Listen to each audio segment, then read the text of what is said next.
All right, and let me just go live on IG. Give me 1 second. There we go.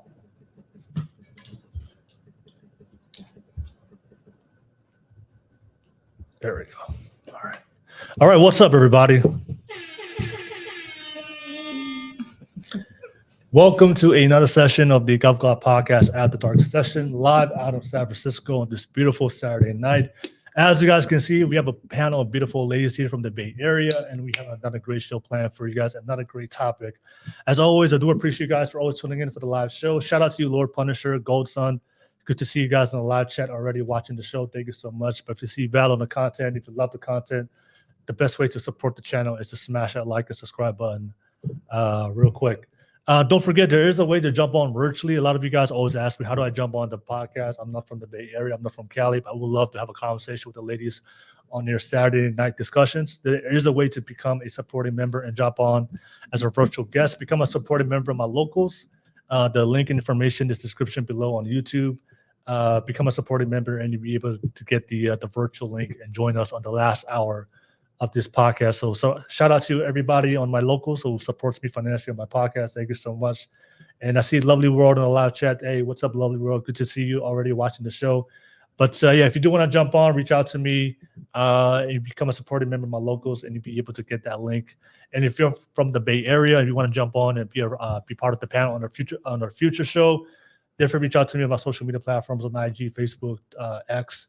And we'll be able to connect and we can invite you to come down on a Saturday night and be part of the show. I see Phil Jr. in the live chat. Thank you so much. If you have a specific question or any questions or topics you want the panel to respond to, drop it through a super chat and we'll be able to respond to any questions you guys may have. And don't forget, if you want to donate to the channel, definitely drop a super chat. I'll definitely give you a big shout out as well. And thank you so much for our super chats, the people that support the channel and donate to the channel.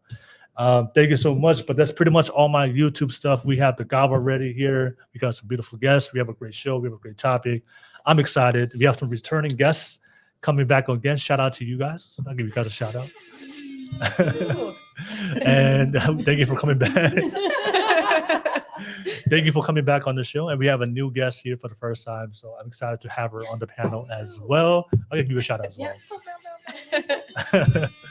But we'll go right into it. Before we start the show, I'll pass it to the ladies. If you guys don't mind, give yourself a quick intro for everybody out there, and we'll go right into it. So I'll start with you, Mara. All right, thank you. Hi, everyone. Great to be back. Thanks again, Will, for having me here.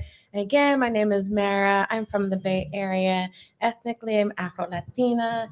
Age-wise, I'm in my mid-40s. My job, I'm a water goddess. And I'll talk a little bit more about that and just some of the other creative things that I'm into as well. I'm also a spiritual healer, a sound healer, so a woman that wears many hats. My status is I got someone who's trying to lock it down right now. So, I'm happy to report Progress, right? Okay. Yes.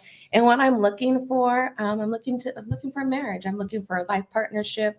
I'm looking for someone that, can complement me and that can also roll with me. I'm multifaceted. I have a lot of things going on. And so I want my partner to also be able to have a lot of things going on in their life as well, too, and make time for each other. All right. Thank you so much. Thank you for coming back. All right. Thank you. Keep it moving. Go ahead. Hi, everyone. My name's Natanya. I am Middle Eastern. I'm 30. I work in the finance industry, but I like to write and I do marketing on the side. And I am single and I'm looking for a serious relationship leading to marriage. All right. Thank you so much. And last but not least, Spirit, good to have you back.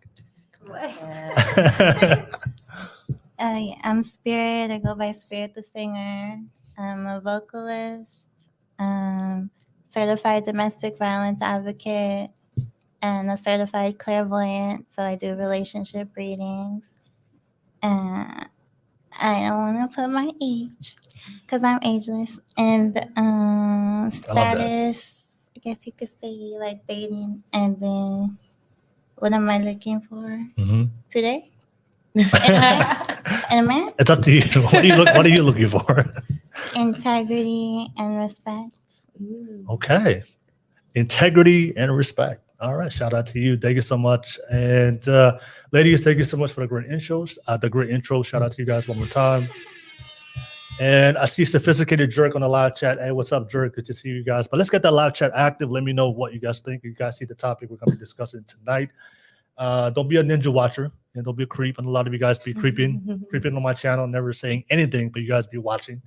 So definitely come out tonight. Come out the closet. Come out the closet tonight and participate. Say something on the live chat. So, but I do appreciate you guys. If you guys watch my platform, you guys already know I have an open mind. I like to hear different perspectives. My ultimate goal is to figure out solutions and not blame, not use the blame game about blaming the other sex for our problems, but taking accountability and responsibility for our own life. Okay. But shout out to you guys. We'll go right into it. But before we go into the topic, we have some Kava. Let's have some Kava real quick, and then we'll go right into the topic. And shout out to everybody out there, all the Kava drinkers out there. All right. Everybody got their cups? Okay. Blessings. Thank you. All right. Thank you. Okay.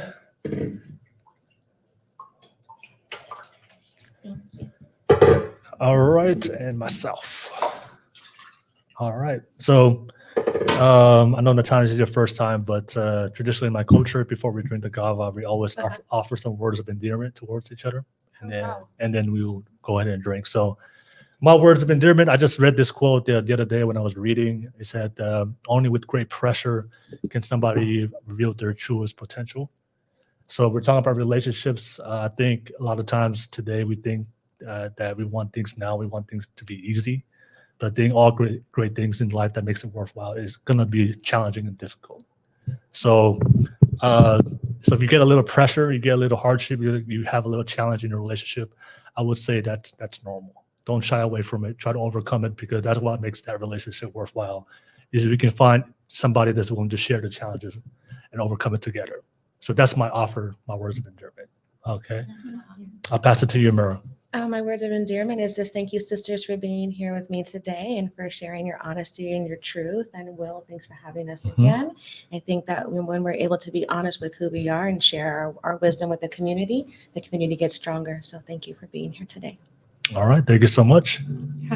My words of endearment are, I'm really thankful to be here with the community. I've been on social media connecting with community. So it's nice to actually make this happen and definitely share our help and our wise words with people. Thank you so much. And then Spirit. Grateful to meet you guys. Some really genuine people. One quote I'd like to share is, your feet will not take you where your mind has not been. Okay. All right. Thank you so much. Bars right there. But thank you so much. And then just say Ofa. Ofa. Atu. Atu. Ofa atu, y'all. Okay. Ofa atu. All right. Touch it. Yeah. What's it taste like? What's it taste like? It's very herbal. Yeah, it's earthy. Kind of like a tea, like a cold tea, Yeah. It has a very earthy taste. like a bark, a tree. Yeah. It's literally a root. Kind of numbing, huh? It is a root, just grounded into a powder and dried up, and then we put it into water. Oh, Yeah. cool. Thank you for sharing. No worries. All right. Thank you so much, ladies. All right. Thank you for the words of endearment. Shout out to you guys. Thank you for making the time to be part of the podcast. But yeah, let's get the live chat active. Let me know what you guys think. But we're going to go right into it. The topic, without further ado, the topic we're going to be discussing is, can men and women truly be equal in a relationship? So for all the equality warriors out there on the internet, this is definitely the show and topic for you guys.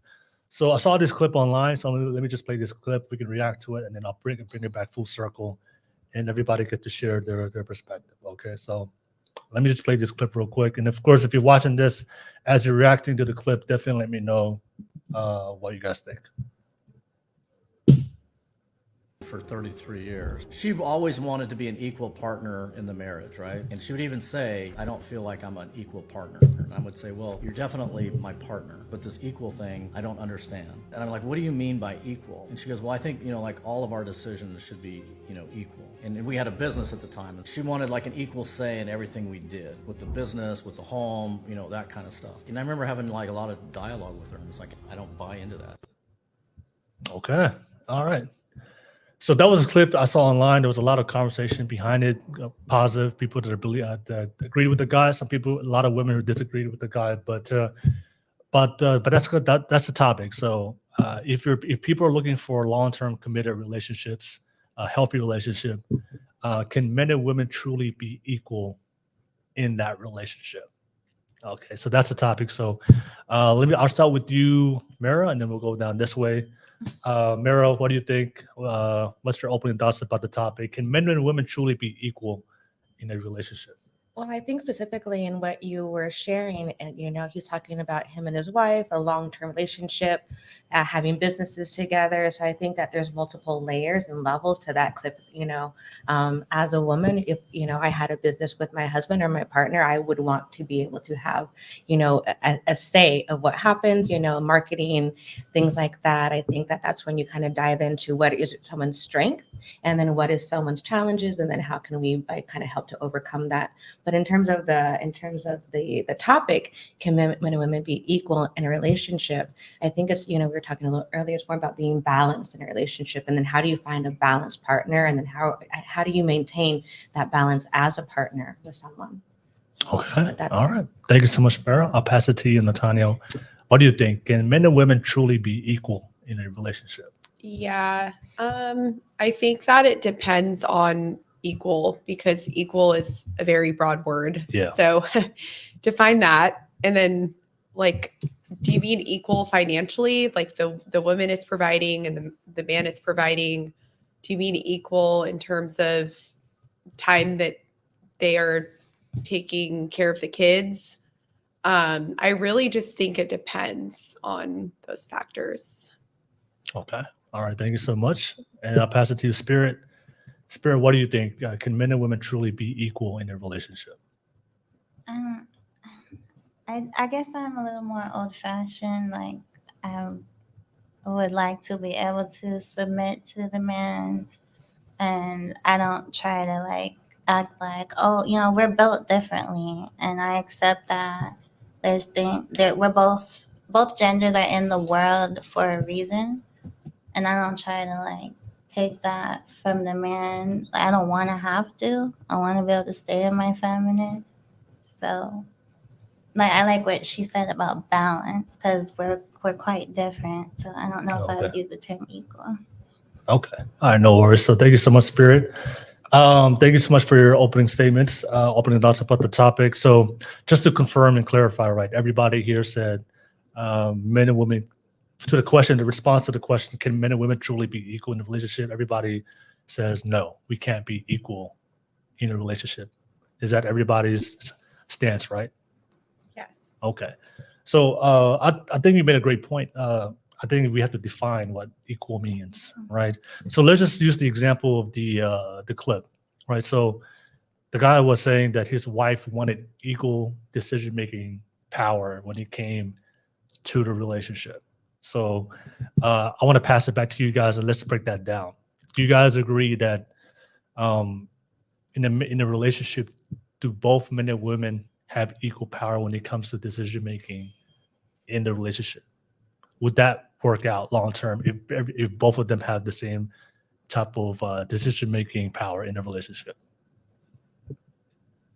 I don't think it will work out. Why? I think because it's just a mess, because guys don't like that. Like, innately, it's like it goes against the primal vibes and stuff. So it's just like try to take over. It's just always going to be type of friction. Like, I believe they should come to us for our intuitive guidance, and we should come to them for their action-driven, guidance. Okay. Yeah, I agree with Spirit, because I feel like a man who's in his masculine is going to know how to lead and to make a decision. So you should just let the man do what he's good at doing, which if he knows how to lead and he's in his masculine, then he's going to be a good decision maker. And if you guys are both trying to make decisions, you're just going to clash. So. Okay. What are you, Mara? I definitely feel like there's specialties, right? So what I might be good at, my partner may not be good at. So let me decide in that situation, and what he might be good at, I may not be good at. So I'll turn to him for that guidance. And I think it's really looking for guidance in your partnership. And again, that balance, and relationships are like a fine dance. And in dancing, the man's the lead and the woman follows. And so you have to have that trust as well too. but I might be better at dips and turns, and he might be better at pirouettes, but we're still dancing. Okay. All right. No worries. So I do agree. With you guys. I think I think we have to break it down because I know a lot of times you mentioned men don't like it. If a woman, I'm just want to try to clarify what you said. Men don't like it if a woman is making decisions. Is that what you said? Take over and take the lead, and emasculate him. Yeah. That's true. Yeah. Yeah. I think one thing that we never have a conversation based online is it depends on the type of man that you want. So as a woman, if you want a man to be the leader, if you want a man to have a plan, if you want the man to take that responsibility and the duty to make sure that he's focused on the future and the long-term goals of the relationship to be a provider, protector, I believe that you have to allow that man to lead. Mm-hmm. But I think there's a lot of women, because we're talking about equality, I think if you want the man to be a leader, but you still want to make decisions, even though he's the main leader, then that could be, you mentioned before where we were talking before the podcast, that's a contradiction, right? Mm-hmm. You can't expect the man to be the leader, but then you want to do his role.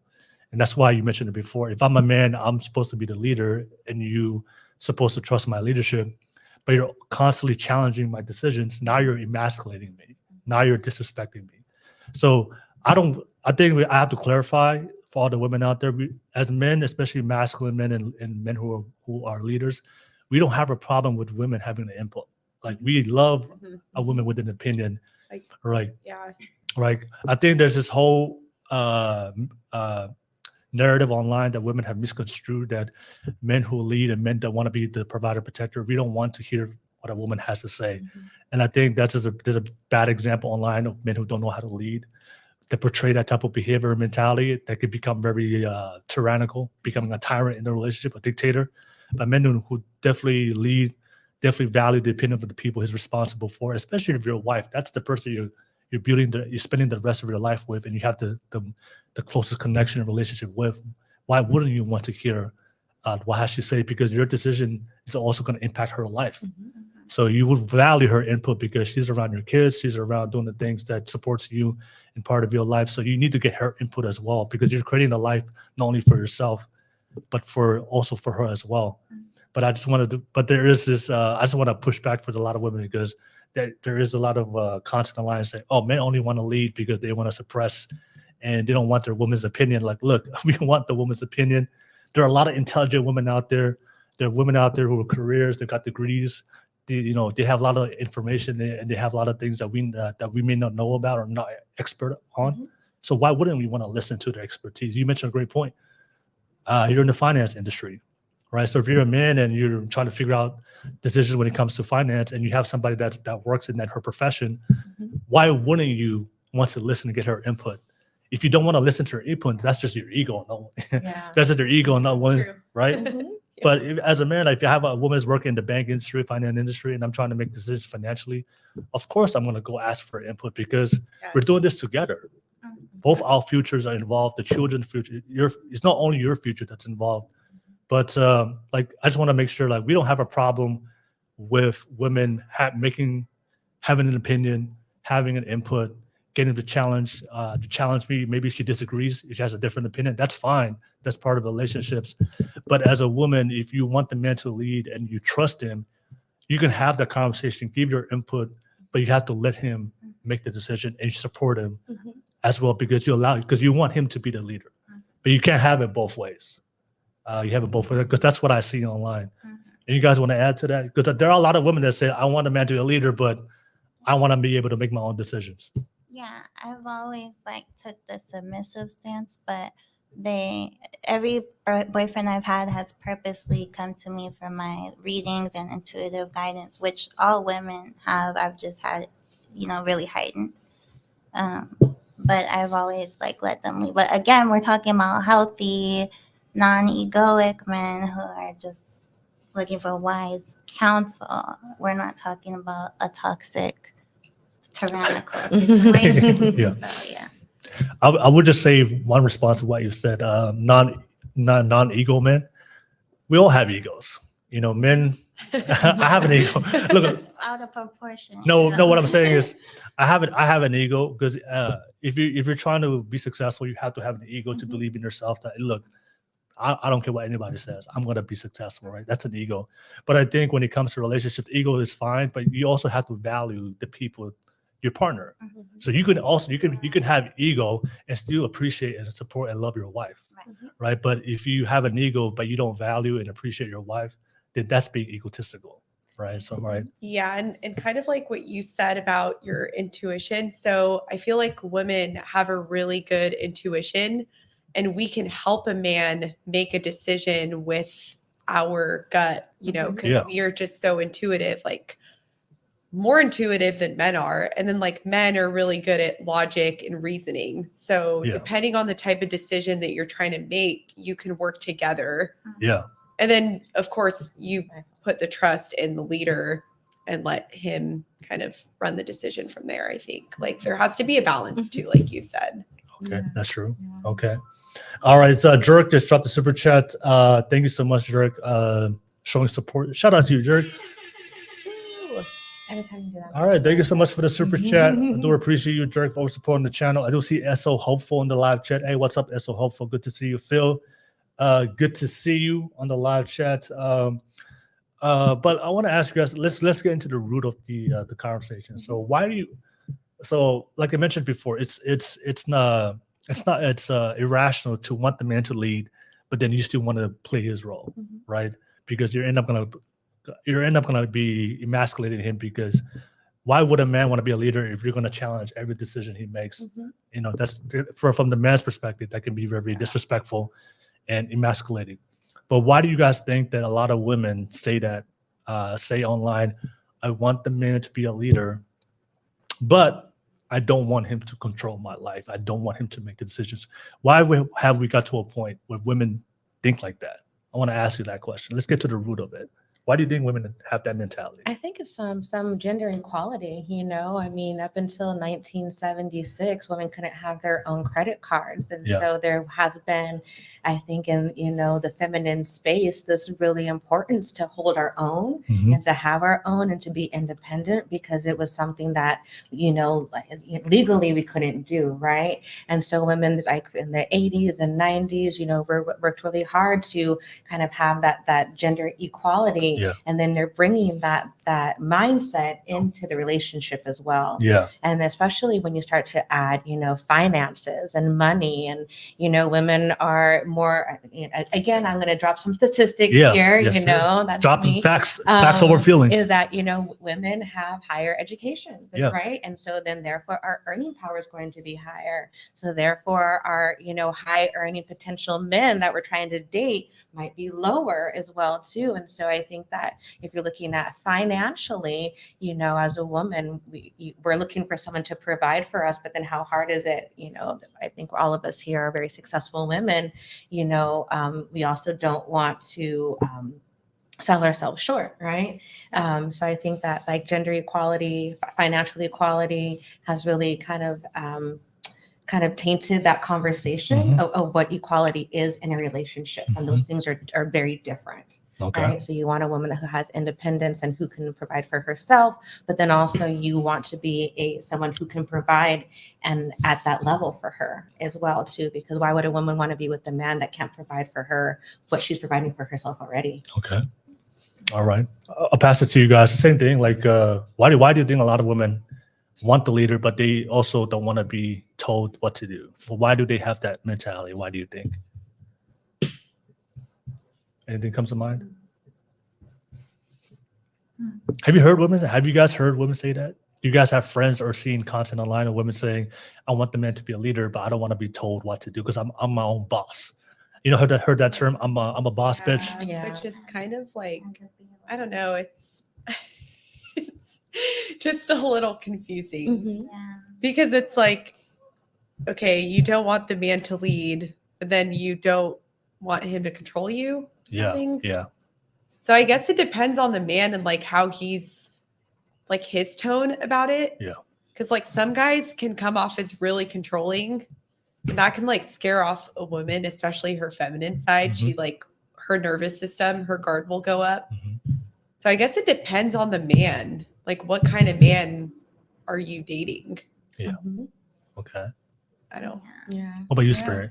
Mhm. I don't know. I guess the trauma of it just can go either way. You're either gonna go way far to the other side or way to the. And like as a single mother, since the very beginning, I'm tired. So I don't want to have to keep doing the man and the woman thing.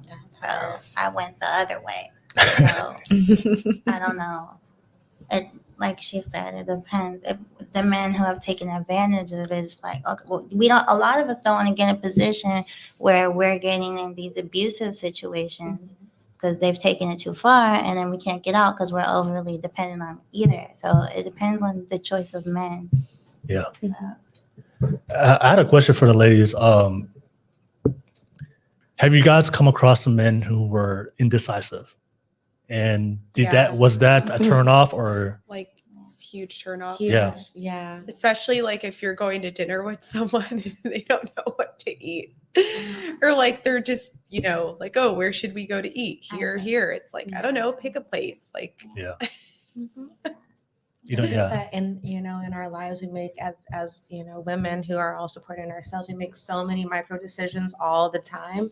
It's like in those situations, yes, like I want someone to decide this is what we're gonna do, this is where we're gonna go, this is what this is a suggested attire. You know what I mean? We were talking about that earlier as well too, just appropriateness. And so it's and that shows that the man is actually putting forth the energy.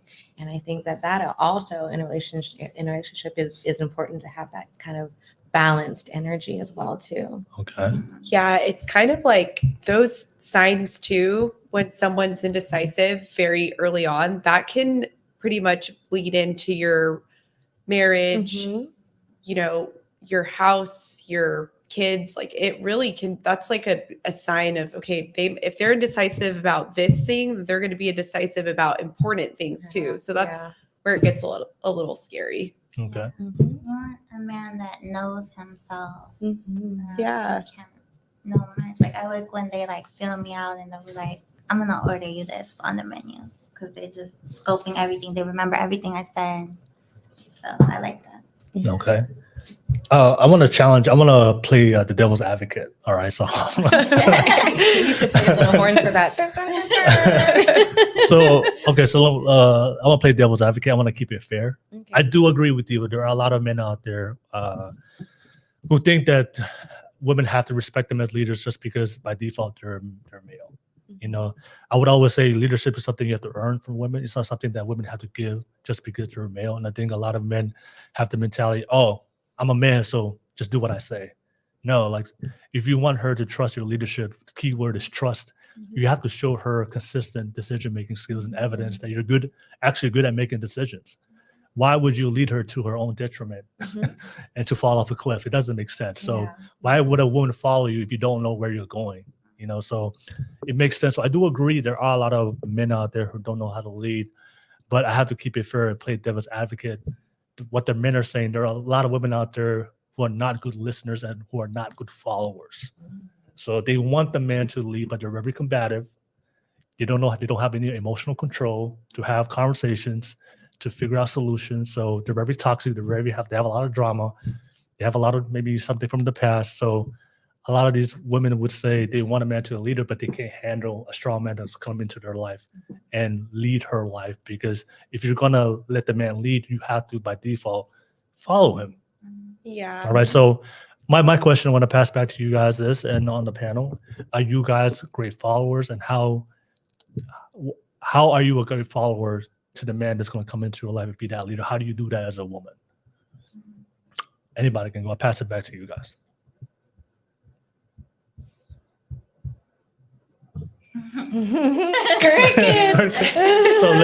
So just to clarify that question, so if you happen to meet that man that is a good leader, he has to show you some consistency over time that he is a good leader to make sure that you trust him. How are you going to show to him that you are a good follower, that he can see, okay, I'm bringing my leadership to the table, and I also see, oh, I can see that she able to follow my leadership. Yeah. So how are you going to be able to show that man that you are a good follower and you can support his leadership and trust his leadership? Yeah. Well, first, I have to trust him. I have to feel good about him first. And I have to, I feel like if he can prove it through his actions, then I can trust him more. Like proving his leadership and decision making through his actions will allow me to trust him more. No, I agree. So say he already done that, right? Okay. He's already shown you that consistency over time that he's a good leader. Oh, What I'm okay. saying is, how can he look at you and distinguish, oh, she's a great follower or she's not a great follower? Because men who want to be a leader, they want a woman that's a good follower. They don't want another leader. Okay, because you guys, the traits are going to be combative towards each other. So to complement a leader, he needs a follower, right? So how are you going to show him? Because he's already shown you that he can lead. How are you going to be able to show him that you are a good follower? Yeah, I think by using my listening skills, I was gonna say like that. being able to listen to him and just being able to understand him, like Okay. an emotional connection too. Okay. Like being on the same page, I feel Okay. like. Are you a good listener? I can work on it. I can work on it. Okay. Sometimes I just, there's so much on my mind and I don't know. There's room for improvement. Okay. Yeah. All right. Yeah, I would say that his leadership, by me listening, I'm actively going to be putting that vision and his manifestations into our home and our relationship as well, too, Okay. right? So it's going to be noticeable. The things that he's leading and I'm following are going to be actualized in our relationship. Okay.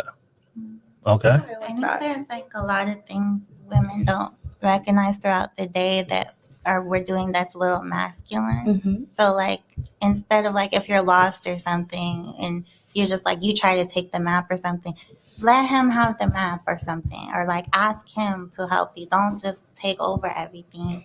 Like if something's broken in the house, don't be trying to like get up on the ladder. Just be like, honey, can you help me? Let him like do the man stuff. He likes to help go fix the light bulb. Mm-hmm. We don't want to go to Home Depot. Mhm. And so, No. or like if he says, let me buy you food, and you're like, no, let me do it. Like, just let him buy you food. Like, it makes him feel good that he did it. Yeah. So, I like Yeah. that. It's so Yeah. true, especially about fixing the light bulb. Mhm. Like, I'm not Yeah. trying to do that. yeah, don't say no to all the things they can do as men. Take the help as it's offered, right? And receive it. Yeah. I think that's also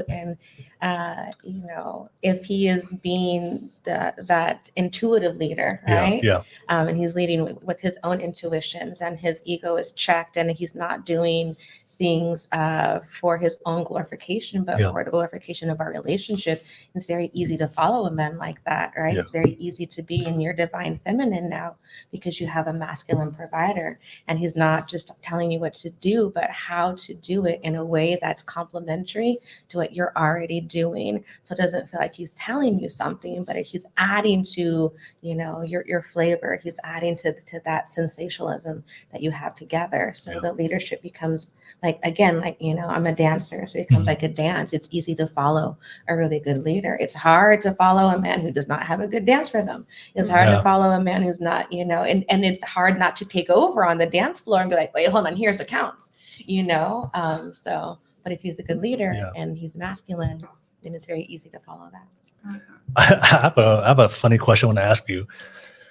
In Tongan, because in Tongan we have I'm Tongan, but in our culture we have like dances that we do. The men have the dances, the women have the dances. So we have this term in our language. It's called re'ehala. It means that you have no rhythm.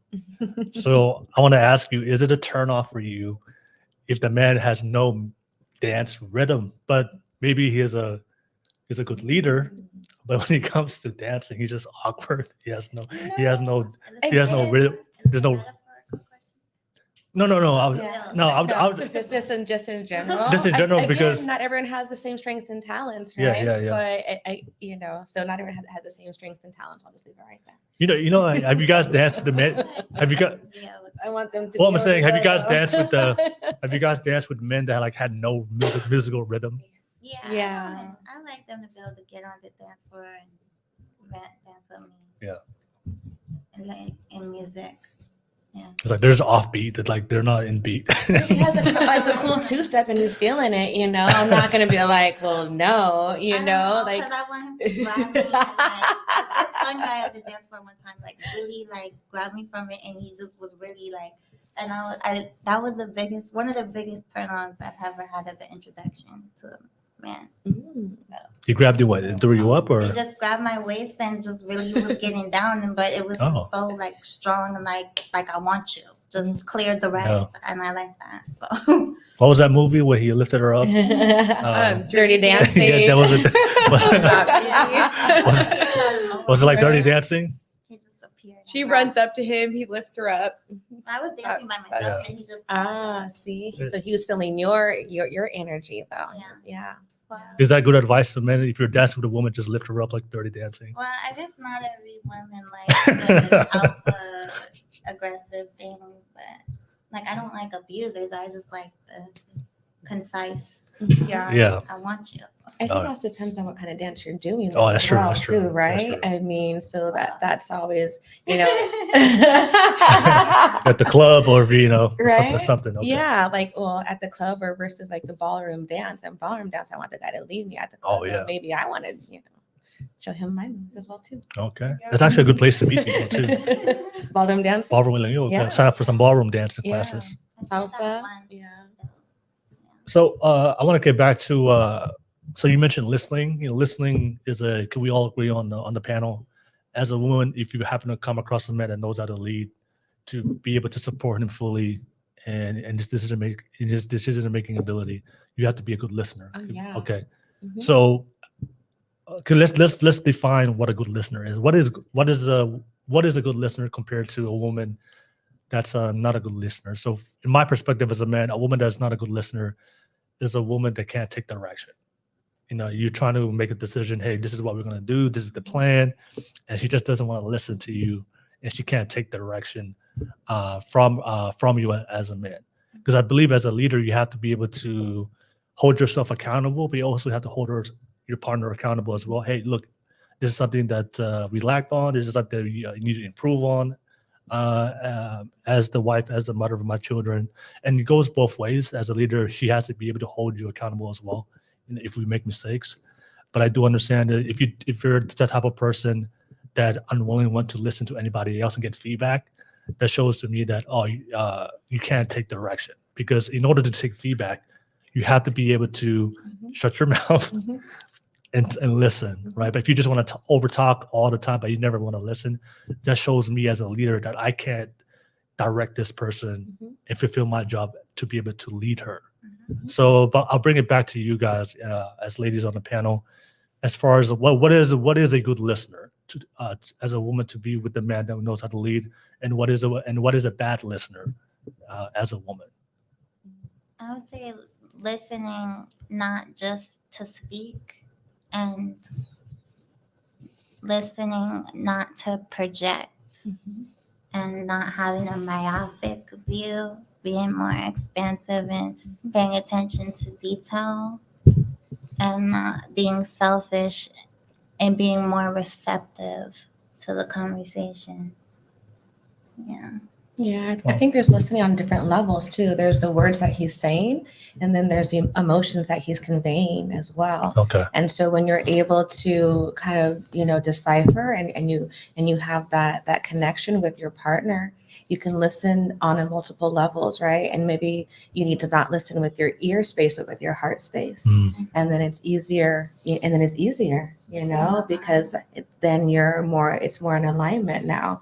Now you've put down your own ego as a woman, and you're listening to what your man's needs are, and maybe his words aren't saying that, Yeah. but his emotions are conveying that to you. Okay. All right. Thank you so much, Mara. What about you, Tanya? Yeah, I think I was reading something that said like that really hit me, and it said something like, don't listen just to respond, because a lot of us do that. It's like, listen to understand someone, understand their perspective, and maybe they're trying to give you feedback so they can help you, so that you can grow from it. It's not always going to be like good feedback, you know. It might be something that's a little hard for you to hear, but it's going to give you that long-term growth, so you guys can be on a good be on good terms and like grow your relationship together and become stronger. So it's like, you really need to understand your man, because again, men think differently than women do. Like some, you know, so you have to understand, okay, like, where's he coming from, and he's maybe most likely trying to help me. So. Okay. All right, no worries. You mentioned feedback. You know, I believe it's important to be able to get feedback from one another, but there is this conversation online that if you want a man to be a leader, he has to be able to give you feedback, especially if you're at fault, right? If you make mistakes, if you things you need to improve on, if you're lacking, and it does go both ways. Just want to make that clear. As a woman, as the wife, you should be able to give feedback to your husband when he's falling short, when he's lacking and he's making mistakes. That's normal. But as the primary responsibility as a leader is to be able to correct and redirect the relationship if it's not going in the right direction. So I want to ask you a question. Are you guys good at getting feedback from your man, especially if he's correcting you? How should a man navigate that? Because there are a lot of women who are saying, you know what, I don't want a man to tell me what to do, but at the same time, they would say, I want to be checked. So a lot of guys are like, I don't know, you told me you don't want me to tell you what to do, but I don't say anything and you get mad for me for not saying anything and correcting your behavior. So it's a lose-lose. Yeah. But I think, but I do believe as an effective leader, it is your responsibility to redirect the behavior or the direction of the relationship if it's not going in the way that you want it to go. And it does go both ways. So when it comes to your man checking you and to be able to give you that criticism or that feedback, how do you as a woman take that? Is that something you want, or is there a way that he needs to do it? Like, what is the best way for a man to be able to have a conversation with you and let you know you're lacking in this area, you need to improve, you're making mistakes, this is what we need to do to improve the relationship? How should a man navigate that with you? I think it's in the delivery, right? It's in the words that he's choosing, the time that he's choosing to deliver those words, and the space that he's doing it in. And if he's coming at me with, with aggression or hostility, then I'm going to have, my reactions. But if he's coming to me and saying, Mara, the other day I really didn't appreciate that you, whatever, XYZ. And I just want to make sure that in the future you're aware of this. So that way, we can kind of, move forward and just make you aware of your own behaviors and how they impact me. Yeah. I think it's important for the man also to tell you what you're doing and how it's impacting him, so you have a better understanding of where he's coming from too. Okay. Yeah. What do you guys think? I agree with Mira about the delivery. It depends on how someone's speaking to you and their tone. I would really value my man's feedback, especially if it's something that, because I'm big on self-improvement. Yeah.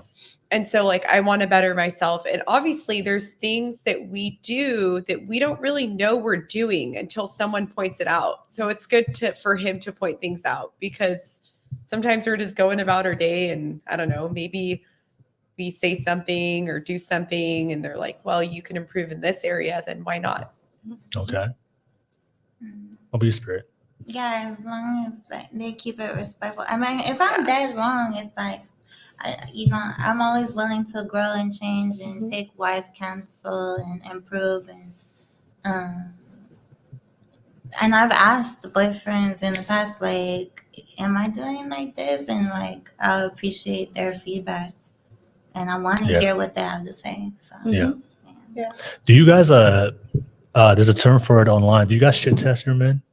No. No. Why would I put you through a I've toxic never heard of that. situation to see that you would want to be with me? Like, that's ridiculous. I don't know what it means, but I think that's what it means. You don't know what that means? I've never heard of it.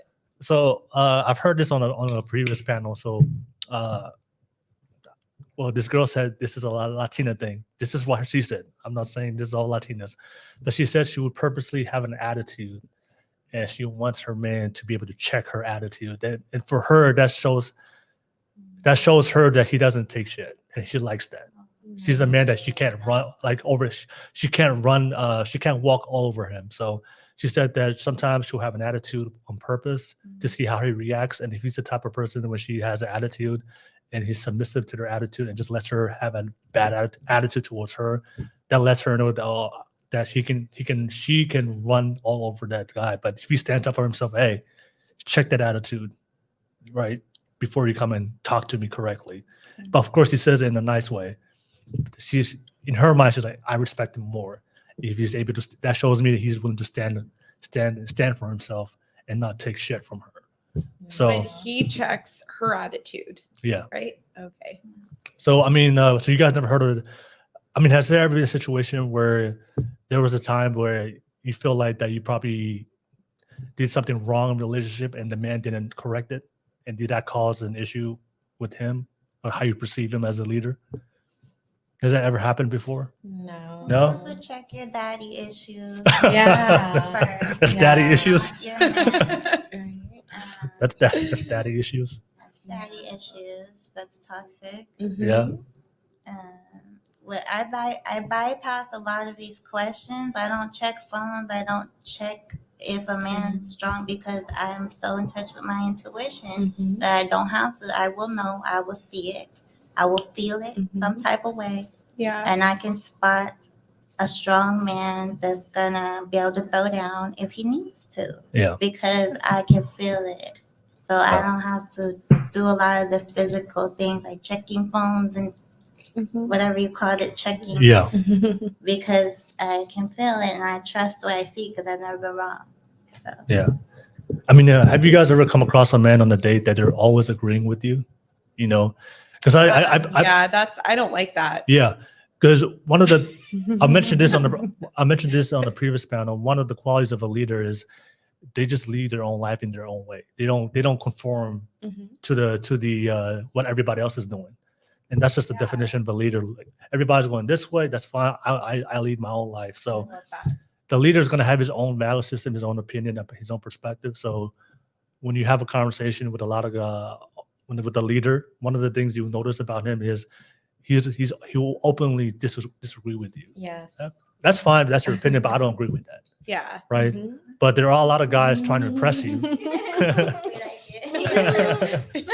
Because it's conversation. Yeah, Because then now we're talking, right? Yeah. And now I'm getting to understand his point of view. He's understanding my point of view. It's not an argument. It's a discussion, right? It's getting deeper. It's getting to know somebody. So I don't see it as I think it's a rebuttal, right? We're having a conversation. Yeah. And he just has his rebuttal, and then we kind of go back and forth. And as long as no one's being disrespectful, feelings aren't being hurt, and daggers aren't being thrown intentionally, right? Then let's have a challenging conversation to get to know each other on that next level. Okay. So you mentioned before that you've come across guys that agreed with everything you said.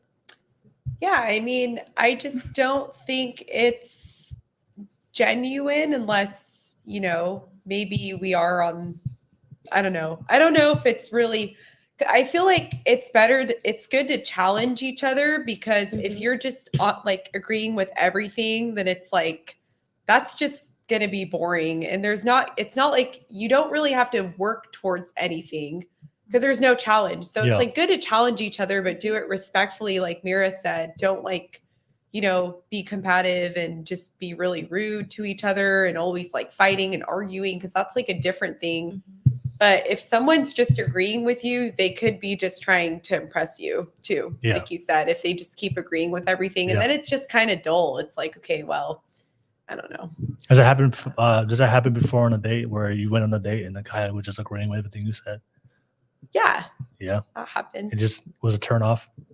Yeah, it's a turn off only because I feel like he doesn't really have his own opinions. Yeah. Yeah. And I feel like it's important to be your own person and have your own interests. I like to hike, but maybe he doesn't. Yeah. And so he should tell me that. No, that's not my thing. Yeah. So. Yeah. Yeah. If you don't like to hike, I do understand. Yeah. Or other things. I like this kind of food. That's true. But they don't. Okay. No, I do agree that I think there's a lot of guys, especially when they're just trying to impress you. So they'll just say everything or agree with everything just to impress you. But I think it doesn't, it hurts them long term because you're agreeing with something that you don't really want to do. And then that's going to become resentful over time. If you're constantly doing some things where you generally don't want to do with her, but you said you do with her because you wanted to impress her at the beginning. But once you say you agree with her in the beginning, now you have to stick to that lie. Yeah, that's so true. That's Yeah. the problem.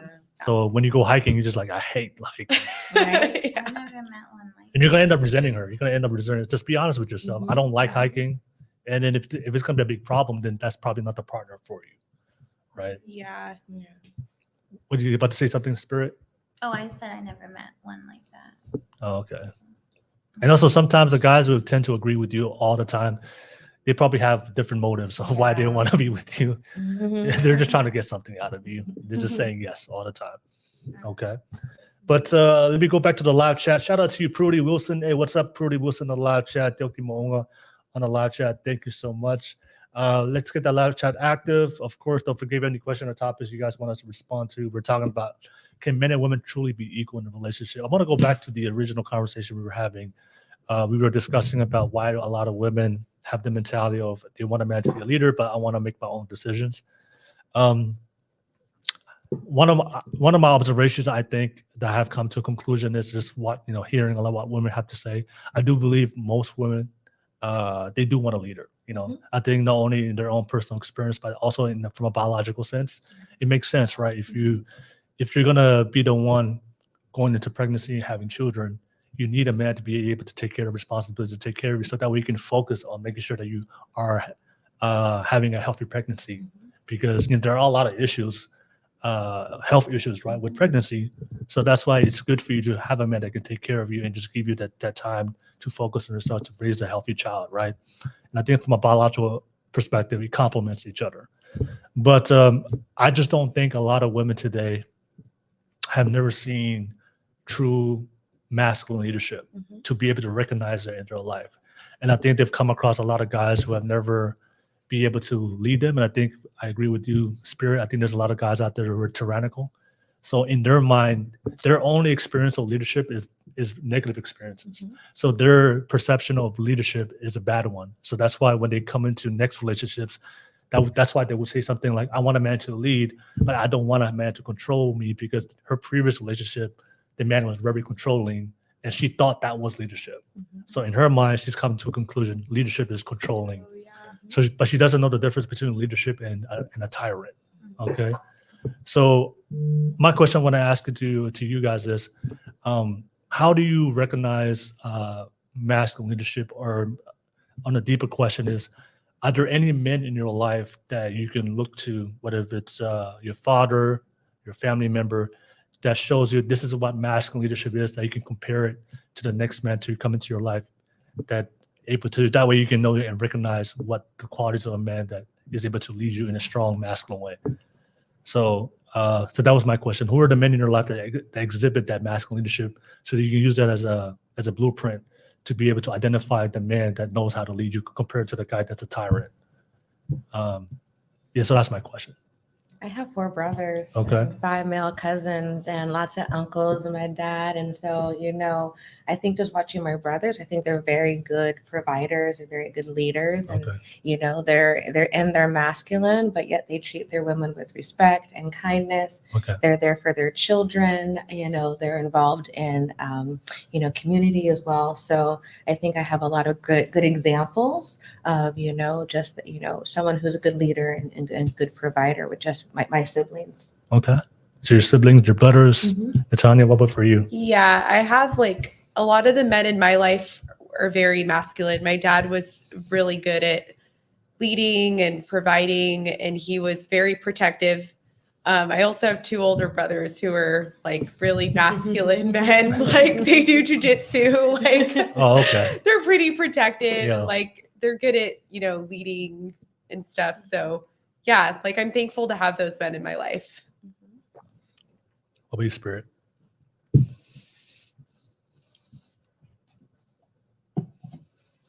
I guess you discern it through his ability to keep his word, his actions, his ability to, his discernment.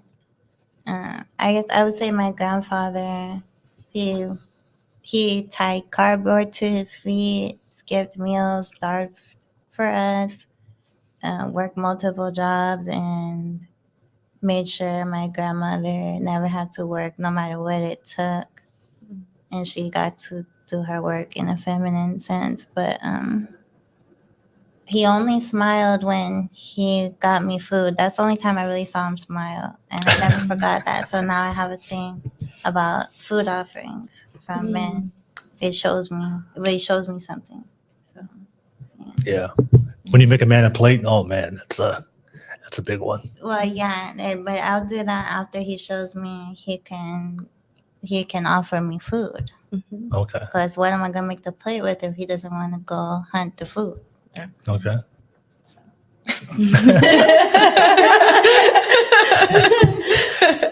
Hunt the food. I'm Right? really old fashioned. So did he? So, Talking about segregation times. What was that? 50. So- 60 years? so would you want your man to like come to a date with like a dead Yes. corpse of an animal? Like I got this for your spirit. He will give me food on the first date. I would not do 50-50 first date. No, that's a Mhm. red flag. I want him to be happy to get me food. That's a big deal for me because of my grandpa. So Yeah. Yeah. it just is. Just shows they care about you, like someone who wants to feed you and wants you to, enjoy your time and like provide for you. That's That's basic. That's basic. Yeah. Yeah. Yeah, absolutely. Okay. So I want to ask, because this is something, because I'm trying to hear from both perspectives, right? So I do understand there are a lot of men out there who can't lead, right? So I do understand that, but from the men's perspective, one of the things that they put on the women also is, look, I understand that the men who don't know how to lead, we have to take accountability and improve on that as a man.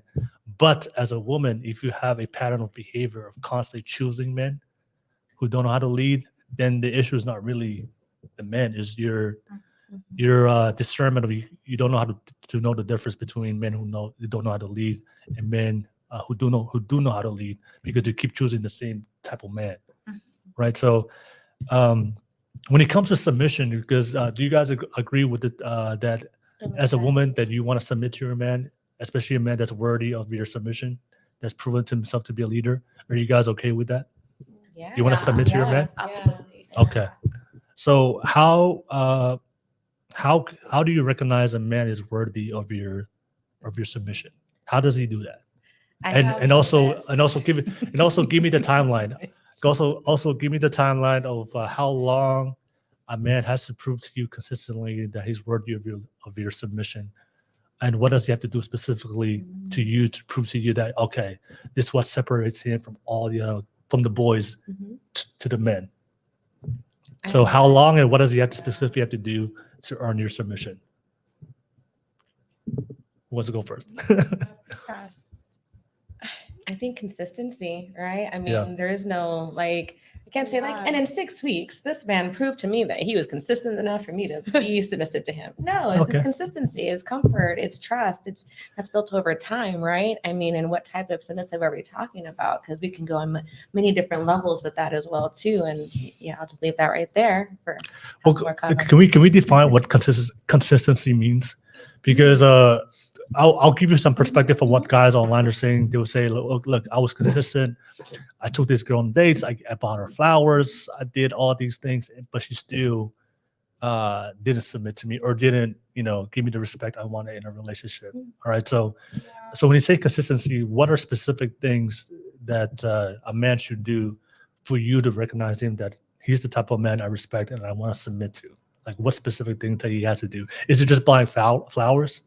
Is that no? Okay, so flowers. Okay, guys, stop Those are buying. nice. Like, No, it's nice, but it's not everything. It's Okay, so go, guys, stop buying flowers. no, please, Keep buying yeah. flowers. It's so nice when a guy buys flowers, like, Okay.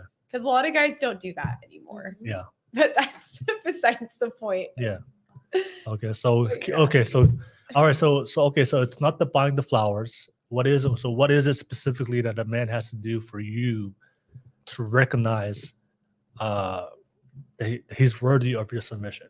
Continue to show up as his true authentic self, like don't put on a front and act like, don't be Mr. Yes, I like hiking if you don't like hiking, and consistently be who he is, in his truth and in his masculine and in Okay. his execution of Yeah. how he leads his life. Okay. That is, to me, consistency is someone who's going to do that for themselves. And then will invite you into that pattern that they have, right? That pattern of success. I'm not going to be with someone who has a pattern of failure, because you're consistently showing me that you can't, that you're failing, and I'll let that person define what that failure is for themselves. But I want someone who's consistently, showing up as their true authentic self, hitting their marks, being successful in their life, having goals, achieving those goals, having more goals, achieving those goals as well too. That's the consistency that I like to see. That way I know I can follow this man because he's doing this pattern for himself. Yeah. No, I love what you said. And then shout out to Damien. Damien said this on the previous podcast. One of the things that you can recognize a man that knows how to lead is he's leading his own life and he's working towards a purpose or goal. Or he has a vision or a plan for his future. So a lot of guys talk a big game. Hey, look, I'm going to be the next multi-millionaire. I'm going to be the next successful business owner. I'm going to create the next invention. But if he says something, but he's not hitting marks, like you said, he's not hitting specific things that shows you that he's going towards his business. So if he says, I'm going to start a successful business, but he hasn't bought a business license yet, right? That shows you he's not progressively moving towards what he's supposed to do. So as long as he's hitting small progressive steps and you can see that he's going towards what he's trying to achieve, that shows you that he has a purpose, he has discipline, he has a vision, he has work ethic, he has drive, and he's really serious about the things he wants to accomplish in your life. And then it's just a matter of including you in his life. So I do agree with that. So being consistent of the things that you say you're going to do and the things that you want to achieve, and then you're moving towards it, it shows you that you're a leader in your own life. You don't conform what everybody else is doing. You work towards what you want to do based on your own decision making. And then you don't give up when it gets Yeah, hard, exactly. because like that's to me consistency, right? Is like someone who has a perseverance to keep going. The easy days are easy, but the hard days are going to be hard, and that person needs to be able to be self-motivated. That's true. And have that intrinsic self-motivation. I think that sometimes in a relationship, you might get with the man, and then he has these goals, and you try to help him reach the goals, and he's mad at you for you're trying to help him achieve, and he's mad because this is the goals that he set, and now he feels like you're nagging at him, but you're like, wait, I'm trying to keep you consistent on your own, on your own vision, right? So that can happen sometimes also in relationships. Consistency is key. I heard that Spirit. They can have the consistency sometimes, but not the basic thing. So if I see that they can't protect me and I have to be, on the swivel all the time because they're slipping and they're a liability just in protecting me. But they're ambitious and they got all the things and they got whatever, but they don't have that basic thing. I won't want to submit to him. Can you? Okay, so protecting me is pretty vague. Can you be specific on that? So what does it mean protecting me? Is it financially? Is it physically? Is it spiritually? Is it mentally? So when you say he's protecting me, is it more physical from your end? Like you need to have a physical presence of how he is physically to feel that you can be protected? Yeah, of course, it's all the things he said, but definitely just in the physical world too, and spiritual world. If they're just slipping on someone, I don't want to bust anybody out with specific things that have happened, but I've left a guy just for that. Even though he was nice, everything was perfect, checked all the boxes, I didn't feel he could protect me, so I couldn't submit to it. I felt like I was the dude in the relationship because I had to be on it all the I'm not gonna never not be on it, but it's like you're a liability at that point because he's gonna do something in a situation that could get all of us hurt because he's not on top of things. So just to clarify, you're saying that the man has to be able to physically defend you if you come in. But also, he has to have that prowess not to do something stupid, like open the floodgates because you didn't think that there could be 10 guys around the corner when you opened the door and you didn't have the preparation. I was doing all that when the situation happened. I can't be specific, but I would never talk to someone again because Okay. something like that happened before. Yeah. Okay. Can we? Can we expand on that?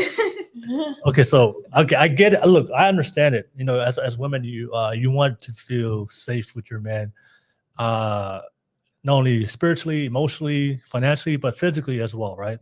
So you want to be able to know that okay, in a threatening situation, in times of danger, you'll be able. The man has the capacity to be able to handle that and protect you and make you feel safe. Yeah. All right. But And that's not just punching somebody, that's thinking Mhm. of all, I'm 10 steps ahead of the game at Okay. all times.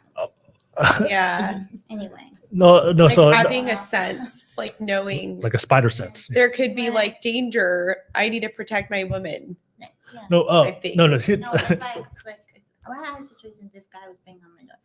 You didn't open the door before you got the weapons. Before you thought about 10 people around the corner, you were just gonna punch that guy. You didn't think about all the things. Like, I don't know. Did you guys see that video of there was this guy that there was somebody at his door yelling him at the door, and he was literally crying behind in his house at the door. You saw that video? Goodness. No. And I think the woman or his girlfriend recorded it, and then she left him for that. Yeah, I don't blame her Yeah, yeah. I have it in my phone. because the man should be the first No. to respond if No, okay, so no. Here's a I want to offer here's a pushback I want to give you guys, right? Okay. There was a time back in the day where men were like those masculine men, and they were warriors and they were fighters, and they went out there and fought the wars, and they provided and protected their women. Okay. 2024, most guys are overweight. Most guys don't look masculine. If you don't believe me, just walk outside. And, yeah. Okay. So if a man is say he has a good job, has a good career, he's good on all these things, do you really need him to make you feel safe and have the ability to fight? Now, I will say this: I do agree. I think all men need to learn how to fight. I agree. I believe all men need to learn how to fight because you never can understand and predict what's going to happen to you in your family because it's a crazy world out there. Okay, but I have to be honest with today's current dating pool of men. There's a lot of guys out there that have never been in a fight, don't know how to fight, or don't have the physical capacity to be able to fight. Right. So, but they're good in all the other things. In a world where it's very limited to find very good male partners, can you be able? Is it really a deal breaker if you come across a guy that has all the other boxes, but maybe he's just lacking on the physical part? Can you make that work, or is that just what I can't teach a man how to fight? I can't teach a man that masculine nature to step up when things go wrong and protect me. So that's very important to me. So that is a deal breaker because I feel like if I work out, I exercise, like I did karate growing up, but I feel like obviously men are stronger than women. Like I need a man with me if I'm somewhere, I don't know, like in a city or dangerous, or if I'm in danger. I feel like he should know how to protect us, especially if we have a family together. Okay. So how I know it's hard though, because it's hard to find those men. And when I lived here in SF, I used to live here. It's really hard to come across like a masculine guy who like physically has it, like physically has the features of like fighting or whatever. Yeah. But yeah. Okay. What if I'm just saying, I'm just trying to give examples. All right. Because I know a lot of guys know how to fight. So what if the guy is just when there's danger, he just wants to avoid the danger and run away from it, run away from the situation? Does he physically have to fight? Can that still work out or no? You want him to fight and then let you If he can avoid it, that's great. Okay. Like, why even get into this whole Yeah. situation? Like, Yeah, it's not just about the punching. That's not. I'm Yeah. not saying I want them to be able. It's about the prowess that the guy I'm talking about didn't have. The Mhm. decision making, the liability of his lack of insight and intuitiveness. So it's not just about the physicality. I've also seen really big dudes that are just a stack of marshmallows too. That's true. But- That's true. Yeah. On the emotional That's level, that I've been way more determined and strong than Yeah. mentally, and that disgusts me. Like I will leave them for that. Okay. Is it? Here's the. I've worked so hard in my life that it's like I don't want to see that. Is it? No. 'Cause here's the thing. Because sometimes when I hear women, my man needs to know how to fight. The thing is, for me, is I understand like most men don't probably either don't know how to fight or not really good at it. I think sometimes women have these expectations. They want their man to be like an MMA fighter, to be a professional boxer, has no some jujitsu, but the average guy you're probably going to meet probably either not very good at fighting or he doesn't know how to fight. But I think there is a masculine nature to protect your family. So if he has the courage to stand up and protect you, even though he knows that he may not be successful at doing it, but he's going to do it anyway because he still cares for it. Is that all that matters? Is that he's willing to step up in times of danger to protect you? Because the reason why I say this is because most guys are not MMA fighters. Most guys are not boxers, right? So there are a lot of guys out there, like my family, like we have guys that fight, and if we got my brothers, and my older brother, he trained in boxing. But what I'm saying is I have a lot of guy friends who have never been in fights or don't know how to fight properly, right? But they have families and they have children. But I do know like if something happens, they're not afraid to step up and risk and sacrifice their life for their family. So whether they're gonna be successful or not, it's not really the question. Is just, is he gonna step up when that time happens? So I think sometimes when we talk about protection, a lot of women say it in the way they expect their man to be an MMA fighter. But the problem is, if you're waiting to wife up, if you're trying to find the perfect guy with all the characteristics and checks all the boxes, and he has to be an MMA fighter and know how to fight, I think that's I don't think that's I don't think that's realistic. I think it is important just to be with a man that when in times of danger, he has the courage to step up and protect you. Now, if he's tall, he's big, that sort of fight, that's just extra. But to think that you're gonna come across a guy that has everything that you look for, but he also knows how to box, know how to fight, knows how to shoot guns, knows how to kill animals, and that's a rare type of guy. What do you guys think? That is so great if he knows how to do that stuff. Yeah, But yeah. you're right. It is rare. If he can at least just take a risk, like you said, I can compromise with that. Just Yeah. willing to stand up for his family, Yeah, take a risk, yeah. Willing to throw a punch. I mean, if it were to come down to that, The last guy I dated taught me how to protect myself, and part of our dates were going to his gym, and he's teaching me how to keep my arms up and how to get my jabs in, and we're hitting the bag together. That was a huge turn on as well too, because he didn't check boxes in some other areas, right? But in this one, it was like, okay, well now you're teaching me something new. And you're teaching me how to use my body to protect myself. And you have the mindset of, I need my woman to be able to protect herself when I'm not with her. So I really appreciated that about him, because he's showing me something new. And it was a way for us to bond and be physically active without having to be physically active in a sexual nature, but really get to see how each other move. So thank goodness that there's never a situation that occurred where we both had to have our heads on a swivel. But I appreciated that about him, because he had the wherewithal to think like, hey, this is an area where my girl could improve, and I followed him to that self-improvement, I wasn't like, oh no, I don't want to go boxing. I was like, bring it on, like teach me something new. So I think again, it's just being with the right person. I guess, and that awesome. Situation. It was a lot of fun. It was a lot of fun. Yeah. Clearly we didn't work out because we're not married, but it was still like a really good relationship, and nice to know that someone took that time to teach me how to protect myself. Yeah. Mhm.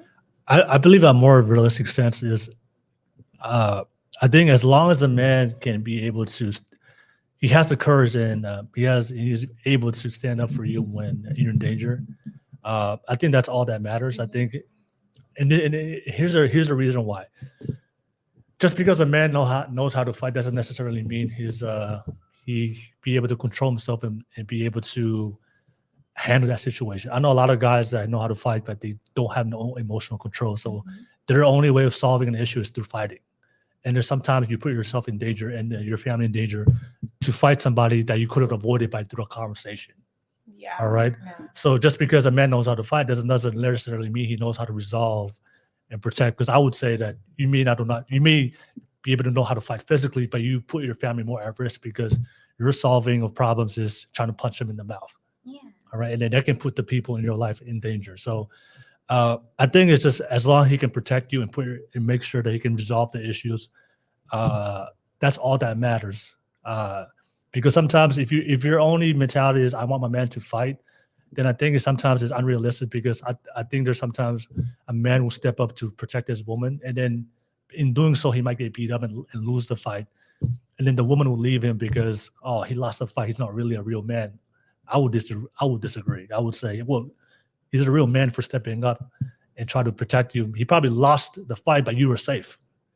But if you're going to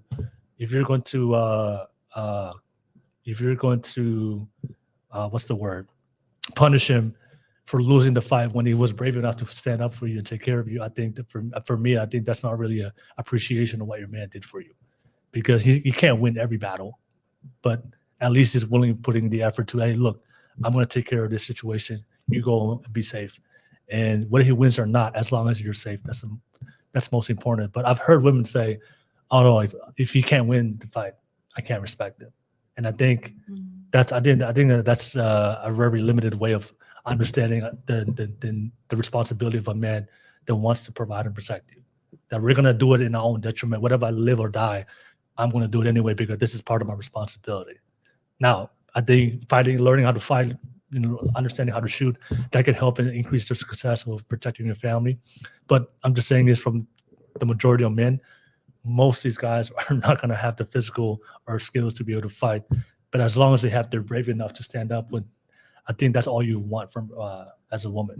Yeah. And also, like you said something about emotional, not controlling their emotions. I think emotional intelligence is important because you need to find someone who's like intelligent enough not to get you in that situation in the first place. I know some things are unpredictable, but like, hey, let's not be walking around downtown LA at like midnight. Yeah. Something could happen. Yeah. We could get mugged. Or like the emotional part is really important. Like, and also if someone's just being drunk and stupid, right? Yeah. Like you don't want a man who's drunk or a man because then he can get himself into a bad situation. And then you're like left there and something could happen to you, So. Like emotional control is really important. I'll be giving a perfect example. There's a lot of times in my situations when I go in public, sometimes I've come across guys who are disrespectful. I'm pretty, I'm tall, I'm pretty big, but sometimes I've come across like smaller guys. I know I can whoop their ass, but they're just being disrespectful, or they'll bump into me, and then they'll be like, hey, and I'll say, hey, excuse me, watch yourself, and then they'll say something back like, F you. In that situation, I know I'm bigger than this guy. I can beat his ass, but I have to think about the consequences. If I beat his ass right now, I'm probably going to jail. I'll probably go to serve. The cops are going to get involved. I'll go to jail. I might lose some time going to work. These are things that run through my mind, so it's not worth it for me. So I'll just like, man, if you mess with the wrong guy, but I think for me, it's just resolve. What's the best way to resolve this conflict so it doesn't really hurt my life? So I think a lot of times for guys, like we have to learn how to. Sometimes the best way to solve a conflict is walk away. Yeah. Right. So yeah. So, but that's an example I want to use because sometimes I've come across both men and women too. I've met some very rude women that were just like, I'm like, I'm bigger than you, right? They'll very disrespectful. If you take Bart, you might rerun a lot of disrespectful people. Yeah, I don't want But- my man to fight. I never Yeah, said yeah. I wanted that. I just don't want him to make decisions that are a liability because he doesn't know how, like she said, to avoid it because he's Yeah. not street smart or Well, whatever it is. yeah. Yeah, it's street So, smart. but I also wish he would just have the spiritual prowess to be able to say one word like I've done before and get the person away. I don't Yeah. want to ever have to see a fight. That's Yeah. not what I was saying. Yeah. Yeah. And I used to back when I was younger, I used to bounce. I used to do security, and there was a lot of times where people were just being drunk and difficult, and they want to, have a loud mouth and challenge you. Like, God, look, I can. I love that. So Yeah, yeah, I yeah, appreciate yeah. that. But yeah, no, I think if you happen to come across a guy, even if his ability to fight and defend himself is probably not that great, but as long as he has the ability to make a decision to solve it, so you guys can get away from the danger, and he has the courage where if there's no other option and he has to sacrifice himself, he's willing to do so. I think that's enough. But I think sometimes I don't know if you guys seen it online where women say, "Oh, if he can't beat another man's ass, I can't respect and love him." But I think you're just used to men beating. No, that's not it. Beating. I don't know if you guys ever heard women say that. No, that's not my circle. Yeah. We're more lovers than fighters, and I don't condone violence. I didn't grow up in a home with violence, and violence is not a major part of my community. So that's something to me that is foreign. That's why the guy I was dating was like, "Hey, you should probably learn how to protect yourself because you're kind of walking out here on rainbows and clouds right now, Yeah. and there's a lot more going on in this world, and so you should just be, just have more wherewithal." But I think that's the blessings of my family, and like I said, just being able to grow up in a safe space and not have to worry about that. Okay. Yeah, I grew up opposite, so I need the guy to be on it. Okay. All right. So, you say your brother does your brothers do jiu-jitsu? Yeah, one of them does. Well, yeah, both of them do, but one of them practices more. Practices more? Yeah. Okay. Have you done it yourself? No, I used to do karate. Okay. So I did martial arts. Okay. Yeah. All right. Does a man have to know how to do karate? No, he doesn't. No. Just as long as he can protect me and stand up for me, I would compromise. Okay.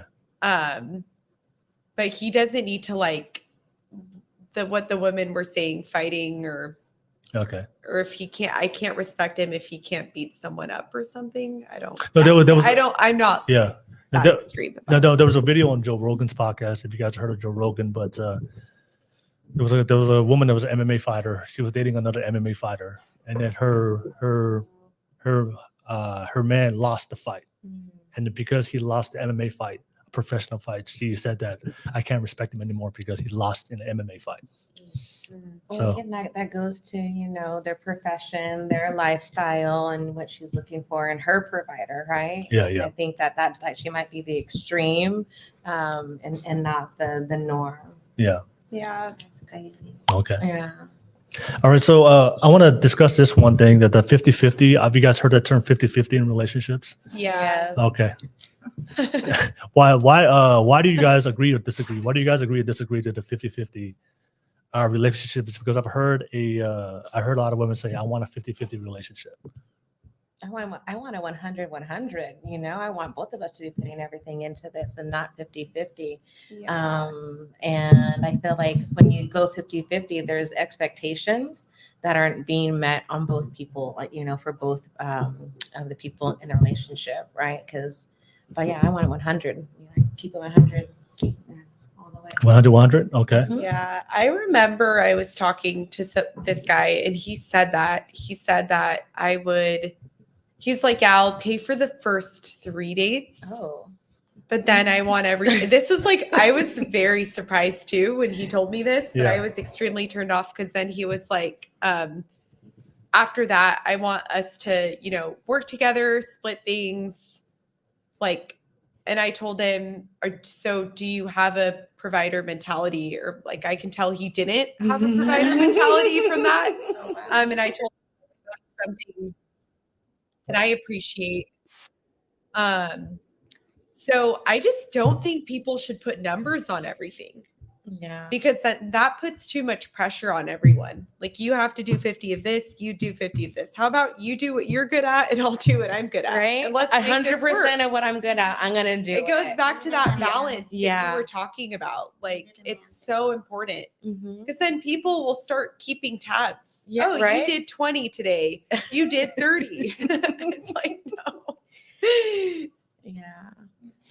I'm trying to pull up the TikTok video of the 50-50 one. Yeah. I want to react to Well, it. and when we're dating, and like, no, we're both the prizes. Okay, let me just say, like, we're both the prize, but Yeah. you're courting me, and your courting me is not on my, my 50%. It's on what can you like be the provider for. Yeah. And so it kind of like makes me recoil when these men are like, oh, like, we want to go on a date, and then they expect, like the same, the equal, pain and things like that. It's like, ooh, Yeah. like, that's not a good look. And it's kind of letting me know already where, they are financially and just mentally as well, right? As someone who's courting me or courting a woman, you should be able to, be the active provider. Yeah, like if someone's not going to pay for your date, then they're just showing you they don't want to provide for you. And they're just your friend, you know what I mean? What's the point? Right? They're just your friend. Okay, so let me play this video of the 50-50 relationship. We can react to it. Okay. Let me put this on the screen for everybody out there. Shout out to Will, who's over here doing all kinds of IT in the background too. You know what I mean? With like one hand. I know y'all. Super impressive, that's behind the scenes. Thank you. Appreciate it. Hey, yeah. All right. But this is the one I saw. To go 50-50. Why is that? I think part of that is because it's ingrained in us to not need someone. It's also ingrained in us to be independent. It's ingrained in us to be self-sufficient on every level, and to always prove a point of I'm not trying to use you. So I'm always trying to show up too, but that's because we're constantly told if somebody's constantly giving to us, you will come across you a gold digger. You asking to pay for dinner right now? She a gold digger. She ain't about to use my money. It's dinner. It's $55. You feel me? So I think a lot of that is this foundation of what we've been taught we have to show up as. I do agree with that. I think that there also is a small percentage of women who enjoy paying Absolutely. 50-50, right? And they don't feel like they were conditioned to do it or anything like that. What's your response to that? I feel like even just biologically, we see that men give and women receive. Sorry for the overdoing it, but so it's just biologically proven. So it's like you're gonna do the man thing, I'm gonna do the woman thing. Yeah. So we don't put anything into them. They put into us. They give it to us, and you give us a house, we'll make a home. Okay. You give us food, we'll make a meal. Have you guys come across on dates with men that wanted you to pay for the date? They wanted 50-50. I'm like, you can't at least do that. You said you come across guys that you wanted you to pay for the date. When I dated in SF, there were guys who were like, I'd like to take you on a date, and we would split it. And it was just like, it happened probably twice. Did they tell you beforehand, or they happened on the spot? It happened on the spot. I was Wow. very turned off and never talked to the guy again, because you never take, especially Middle Eastern Oh, women, yeah. it's very cultural where the guy pays for the date. Yeah. So it was such a jerk. Was it a big bill or small bill?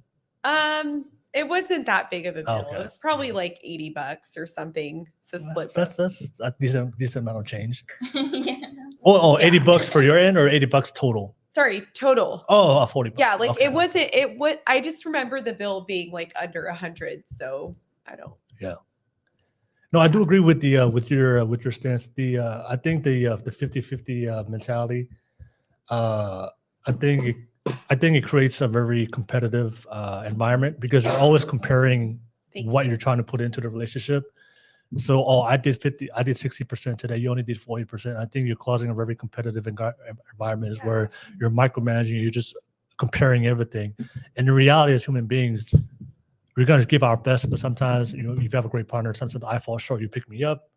You fall short, I pick you up. There's some days that I'm probably not in the right mindset. I just need you to support me more emotionally compared to the other day. And I think that's normal in a relationship. But if you're always thinking about 50-50, I think you're going to end up competing with your partner and you're going to end up resenting your partner because you're doing more. And I think that's a very individualistic mindset because if you're working as a team, you don't think about who's doing more.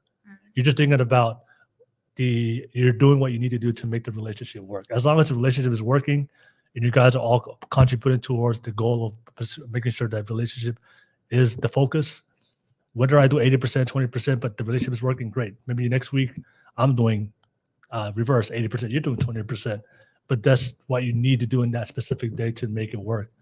But I do agree with that video. I think there's a lot of women who have been conditioned by society that you're independent, or they've never come across a guy that really appreciated their contribution.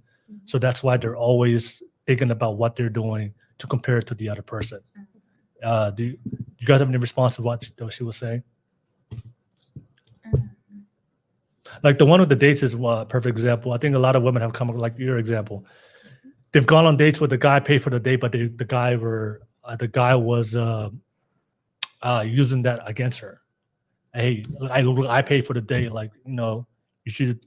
I need you should give me some more, like beyond this date. I think as a man, like pay for the date is just was what you should do as a man.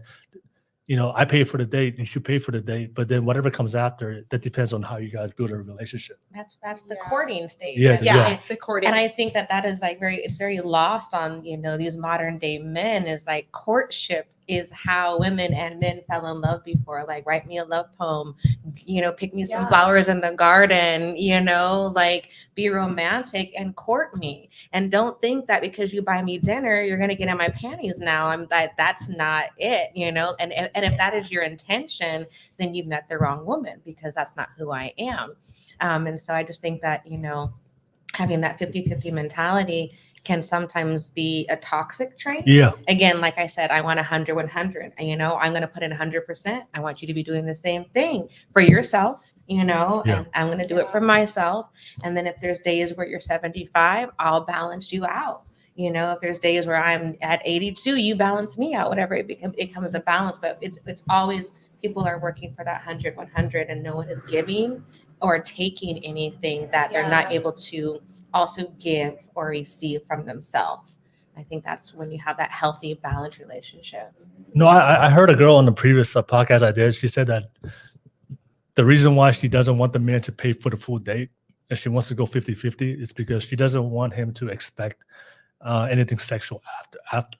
That should be already should just be, Because what she found in today's hookup culture and casual dating culture, what she finds when she goes on these dates with these guys that she meets online is oftentimes when they pay for the date, the guy's like, well, I pay for the date. Well, are you going to give me something in return for this date? You get my time and my company and that's the thing is the truth is our society has declined in morals and values. Like a lot of people just are expecting things, right? Like, oh, what am I going to get out of him? Money. What am I going to get out of her? Sex. Yeah. So it's kind of like, it's almost sad because a lot of the things we're discussing goes back to biblical values, like how a woman should submit to a man and how the men should be leaders and decision makers and providers, and the women should be nurturers and, caring and intuitive and stuff. And like, it's almost like people just need to take accountability and stop expecting everything out of other people. Like, that's not the way a relationship works, because then you're building a relationship on terms of, oh, what can I get out of this? It's like, well, no, you're supposed to come together and build something. And then you also need to figure out what are your intentions before you're even dating. Like, are you just dating this person because they're attractive, or like, what do you want to get married? Like, what do you want? No, I agree with you. I think if if you're dating without no intention, so if you're just trying to hook up and be part of the day, just trying to sleep with as much people as you can, then you're probably going to find yourself in that situation, and you're probably going to attract those quality people. But I think there was a time traditionally where the focus was building families. That's why people courted and dated. It was not because of sex, because the sex comes naturally after. Like it's a byproduct of building a relationship with somebody. Eventually, the intimacy is going to get to a point like the sex is naturally will come, right? So you don't have to worry about that. But the most important thing to build is the relationship, right? To make sure that you guys have a strong compatibility and bond and commitment that you guys will be able to be for the rest of your life. That was the focus. The sex just came because when you're gonna have children, you gotta have kids, so you're gonna have sex. But we kind of degraded from morals where now people don't date because of families. They date for sex. So that's why a lot of guys have the mentality, hey, like I just want to pay for the date because I want sex after this. And then I think sometimes we've got to a point where now relationships are transactional. Yeah. Yeah. Right. The 50-50 thing makes the men kind of lackadaisical on the first date, and they're just like, oh, you don't need me? You don't need me to be the man? And they're like, it sets a bad tone for the rest of it. Okay. Yeah. I mean, have you guys ever gone on dates and the guys were like, after he paid for the bill, he was suggesting, hey, like, is there gonna be more past this date? No. Because there's boundaries, and I think it's also being very like authentic of like who you are and what your expectations are. Yeah. Early on in the beginning. Yeah. I'm not part of the smash culture. I call it smashing. Yeah. I'm not part of the smash culture. So Yeah. the men I date know that already. Yeah. So as we're going out, like I don't think their expectations like I'm about to get some tonight. Yeah. That's not why. in the beginning, at least, right? Yeah, like- try to do it over time, like Yeah. slowly, and then leave right when. Oh yeah. Yeah. I feel like you have to set expectations early on too. Like tell them what you're looking for. Just let them know. Like people need to communicate more. And it's so simple to communicate, but it's so hard for people to actually do it sometimes. Yeah. For some people. They're not. It's hard to tapped into like their confront authentic people. self. Yeah. Or like it's yeah. hard to tell people, oh, this is what I want. I totally get it. Like it's completely hard, but it needs to happen. Well, a guy would be like, oh, I'm gonna be your husband and everything, and then just ditch out when he got his way. How does this happen to you?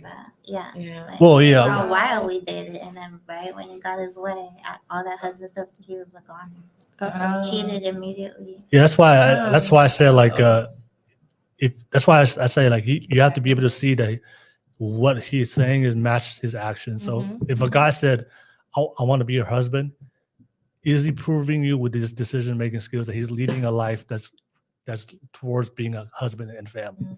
That's lots more of a sense thing because Yeah. you're doing all the things. Yeah, the trickeries. No.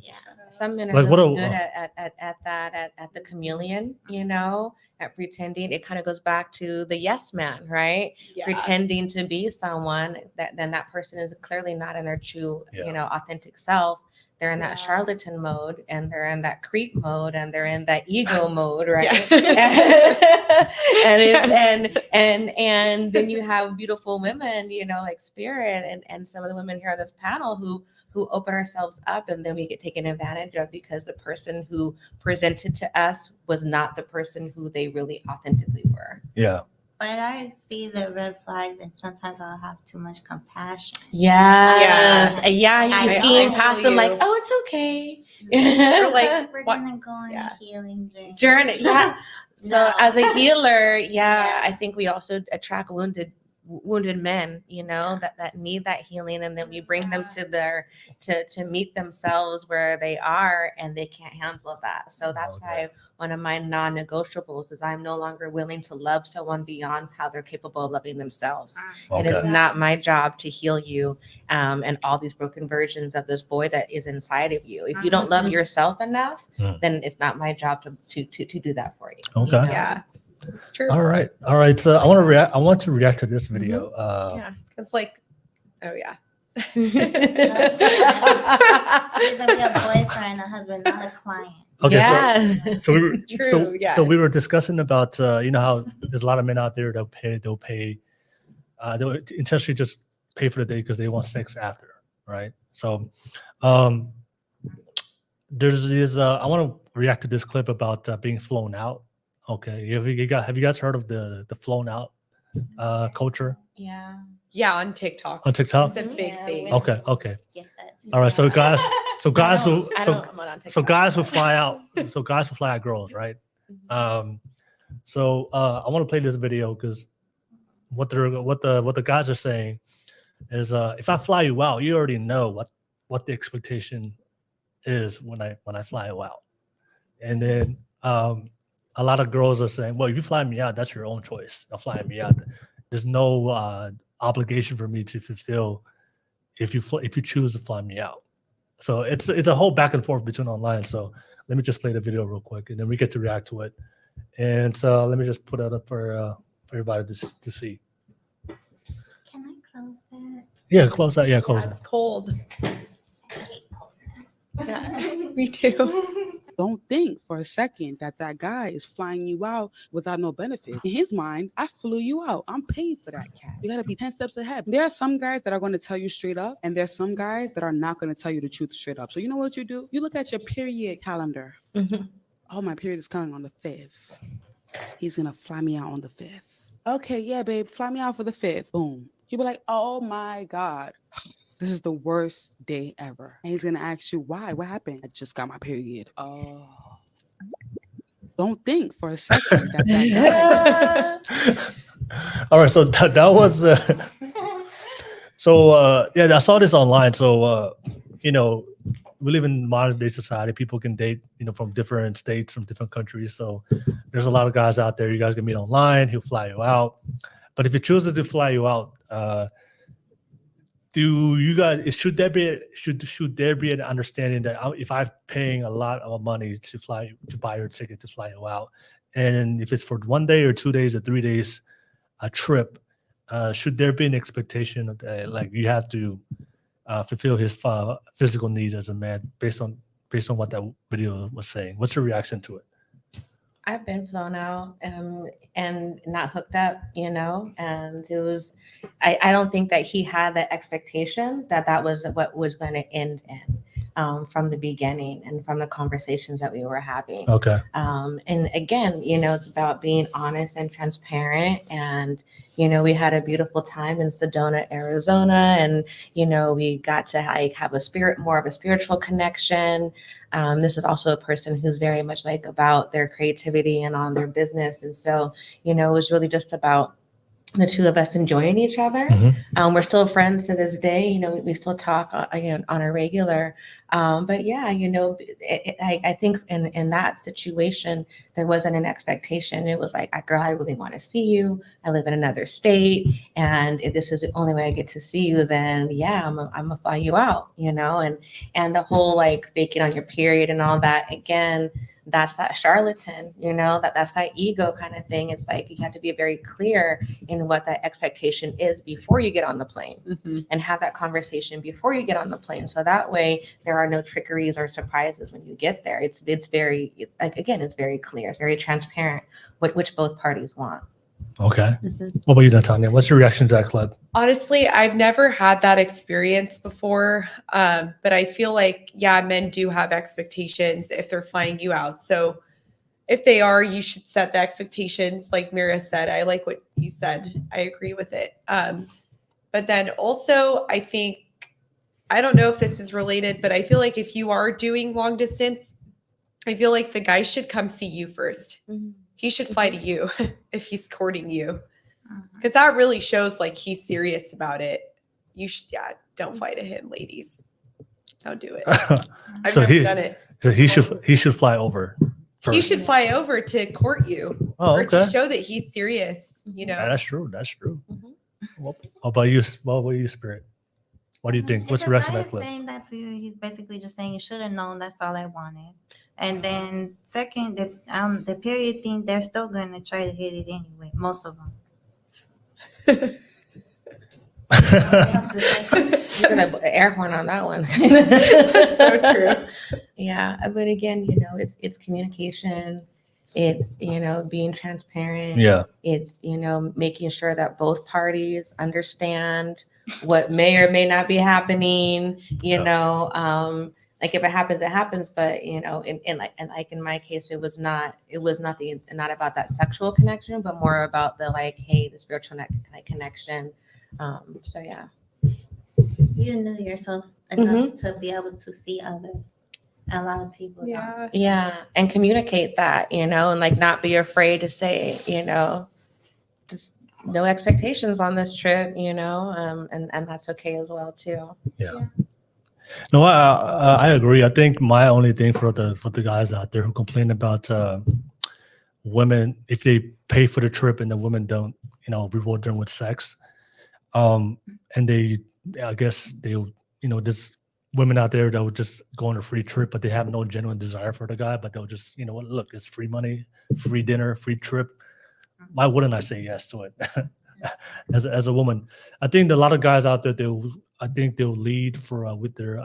We talked about this before, Natanya. I think there's a lot of guys online. They'll lead with their money. With their money. Yeah. And then if you lead with your money, you're gonna attract a lot of women who only want material things.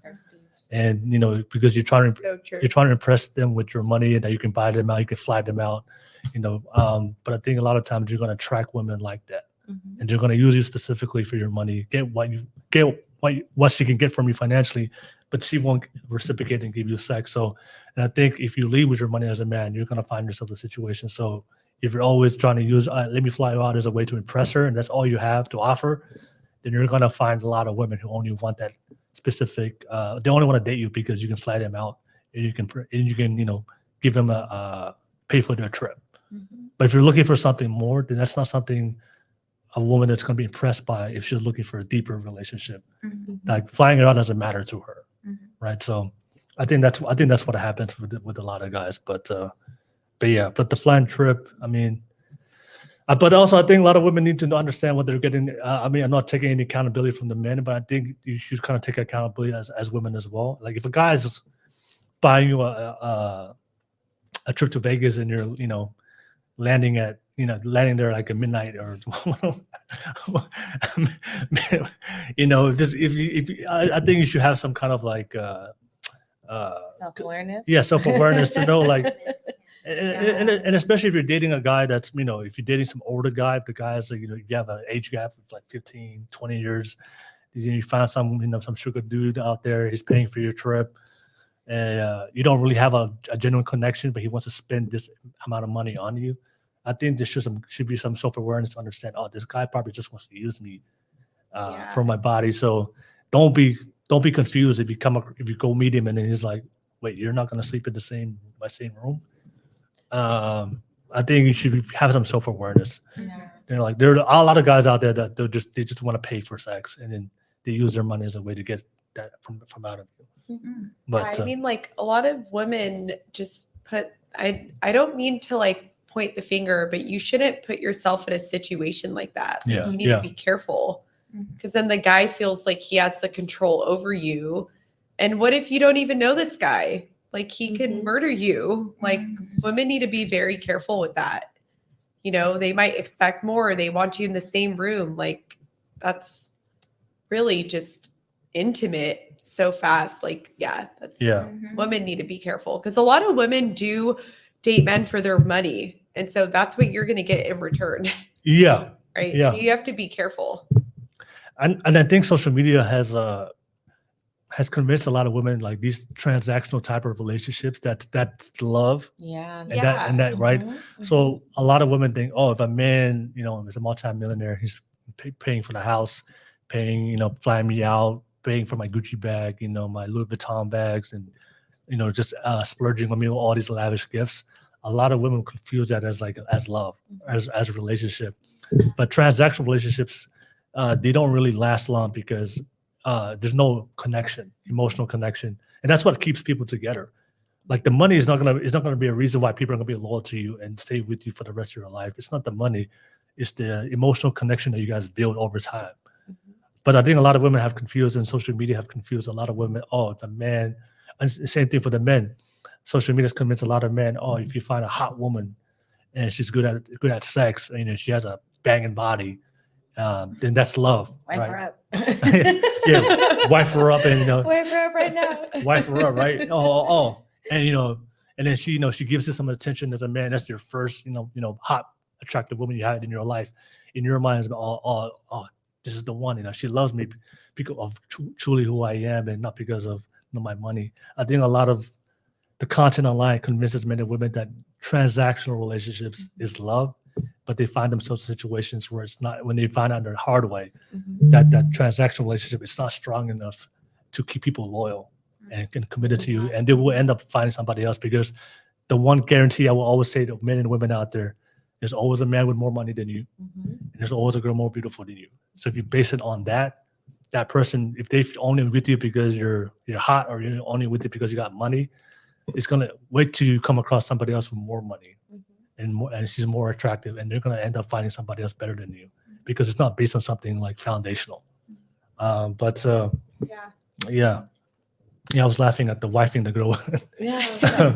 Well, and I just want to say that, in my fly out, he had a townhouse and he stayed upstairs and I stayed downstairs, and it was like really cool, So like, again, having that conversation from the get-go, that there was no expectations. It was just to hang out, just to get to know each other more, just for that spiritual connection. And, so I think, again, having that, being very transparent is really important. It was the sweetest thing, right? It was like the best gesture. It was like, oh, Yeah, that is. yeah, really it was nice. very, very sweet. Yeah. So nice. And again, that's why he's still in my life. Like, we still talk, Wow. and he's still Mr. Nice Gestures and things like that. And, tokens of appreciation, and it comes from the heart, and and I know it's coming from the heart because there's no expectation of the hookup. There's no expectation of like, okay, I'm gonna get her this, cute little Marc Jacobs bag, and then now I'm gonna smash. Like, no, like, I want to get her this bag because she's nice, and I know will make her happy. And again, there's no expectation. It's just the happiness, and being in my feminine to receive that feels really, really good as well too. Oh yeah. Yeah. That's a beautiful story, especially because like you said, it's from the heart. Mm-hmm. It's not they're expecting anything, Yeah. So that is what people are missing, I think. They're Mhm. just doing things to see what they can get. Yeah. But Well they're said. not doing things because they truly want to do it they have a desire from their heart. Like, Yeah. so that's Yeah. such a good point. It's a beautiful gesture. So, Yeah. Yeah. And then I just want to react to this one video before we conclude in the podcast. I was just talking about the gender roles. Do you guys believe in gender roles in a relationship? The woman has a role and the man has a role. Yes. Okay. Can't believe we're all agreeing.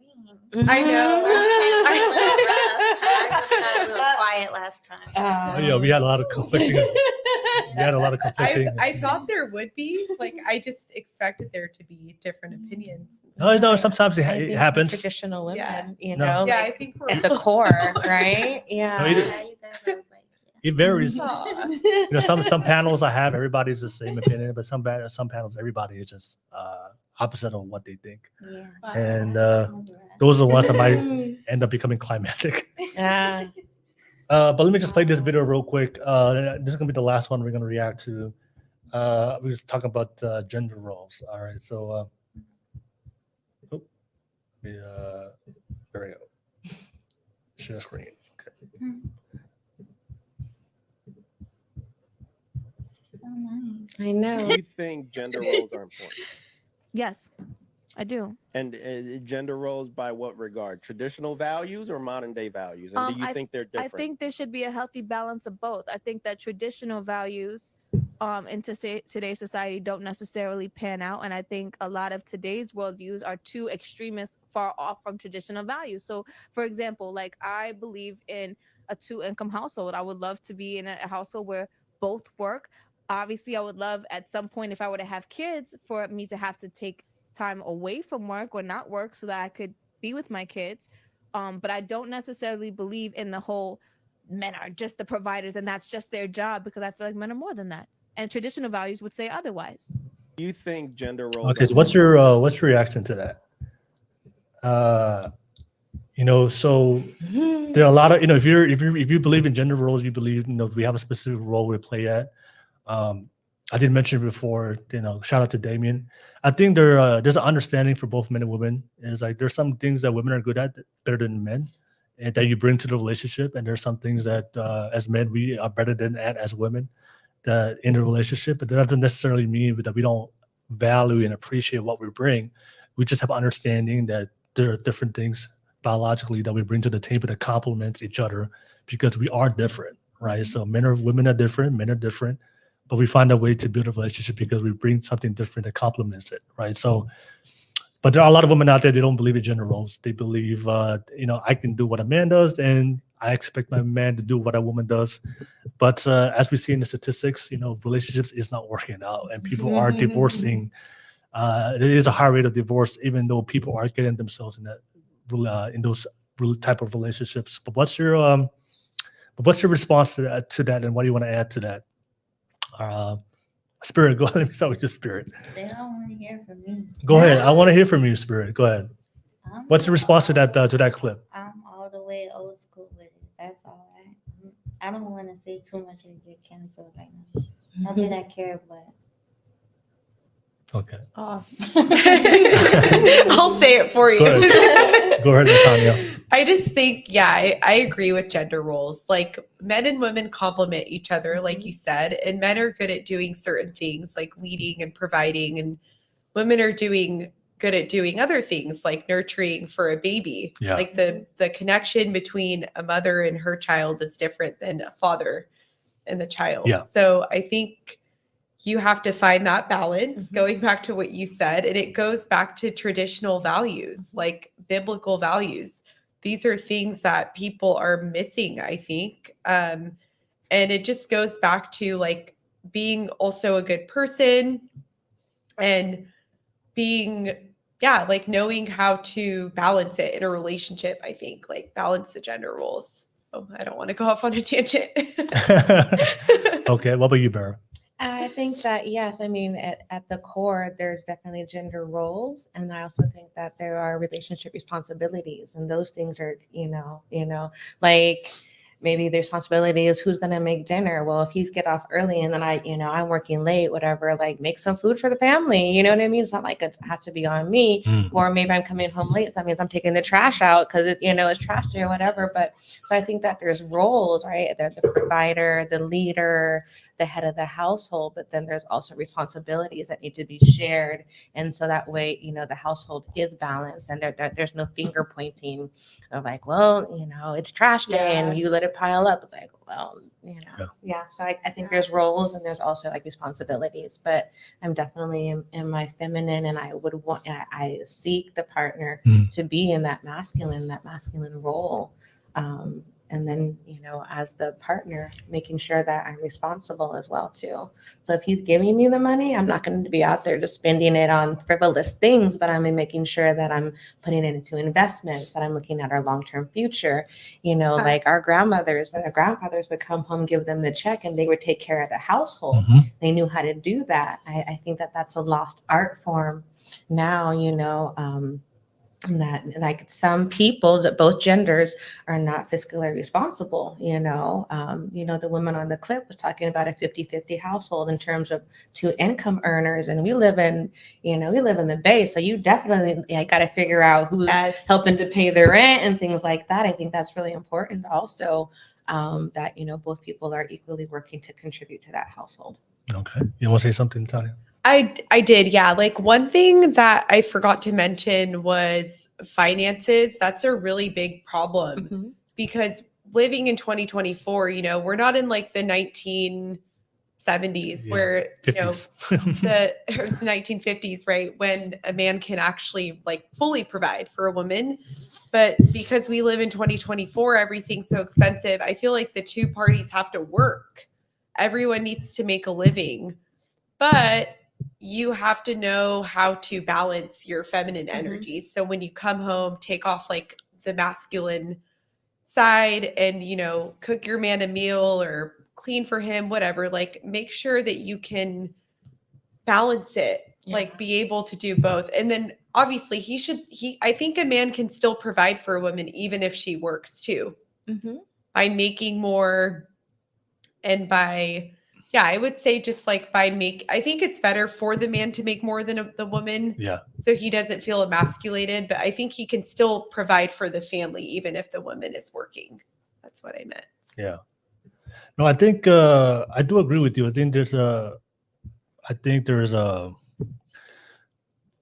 think with the economy that we see now, I think it is more difficult, especially depending on where you live, what city you live in. In the Bay Area is extremely expensive. So it is going to require two incomes in order to supplement that, to be able to afford the lifestyle that you want. But I believe if you as a woman want your man to be the provider protector, I think there's two options you have. You can either align yourself with that man that can support you financially.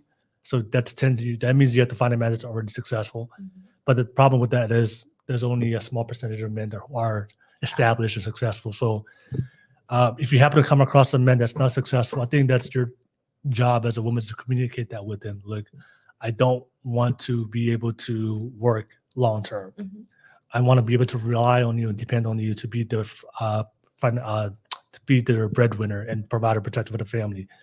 And then you communicate that with him, and as long as he can generate a plan, okay, give me 5 years, let me work. We'll work together right now because right now we both need the incomes to be able to raise our kids and pay the bills. But just give me 5 years to get this promotion. Give me 5 years to build this business, so that way you can finally step back and I can fully take care of the financial obligations to the family. I think that's more realistic, because if you're waiting for the guy to make, we've heard the term, I want a man that makes six figures, multi-millionaire, 200,000, 300,000. There's a lot of numbers, a lot of women throw online. I think you're just going to limit yourself because most guys aren't making that type of income. Yeah. But I do believe being realistic, okay, right now in the Bay Area, we need to make 100,000, 130,000, 150,000 to survive, to live a good life. I think that's more realistic. And then giving him some time to work on it, to make sure that you can get to a point, maybe 5 years or maybe some 10 years. Maybe 10 years from now, I could really take a step back because it took you 5 to 10 years to build your business, to be successful. And now I can just be a stay-at-home mom or wife, and you can take care of the work. I think those are the more realistic options. But I think a lot of times women don't have that conversation because you're both working. And I think there's a lot of women who are very stubborn in their independent mentality. I can bring money. I can do everything on my own. I can work. But I think it changes once you start having kids. I think women, you might want to work right now because you're very into your career. But then when you have children, I think that's a different conversation. So, but I do believe men can be the provider protectors. There was a time in the 1950s where things were cheaper, the cost of living, the houses were cheaper. You could work a normal 9 to 5 and still be able to get a good retirement plan and take care of your family, but it's not the same today, 2024. So, and I would also ask that women is, if you truly want to be a stay-at-home wife, do you really want to be a stay-at-home wife, or do you just want a lifestyle? Because sometimes I've heard women say they want to be a stay-at-home wife and they want a man to pay all their, to be the provider protector, but they want the man to make 200,000, 300,000, 400,000. But I think it depends on the lifestyle that you want. So if your goal as a woman is just to be a stay-at-home wife, and then you're making $50,000 a year living on your own, and you come across a guy that's making, say, $70,000, are you able to adjust your lifestyle to $70,000 as long as the guy can give you that to make you a stay-at-home wife? Does that make sense? It does.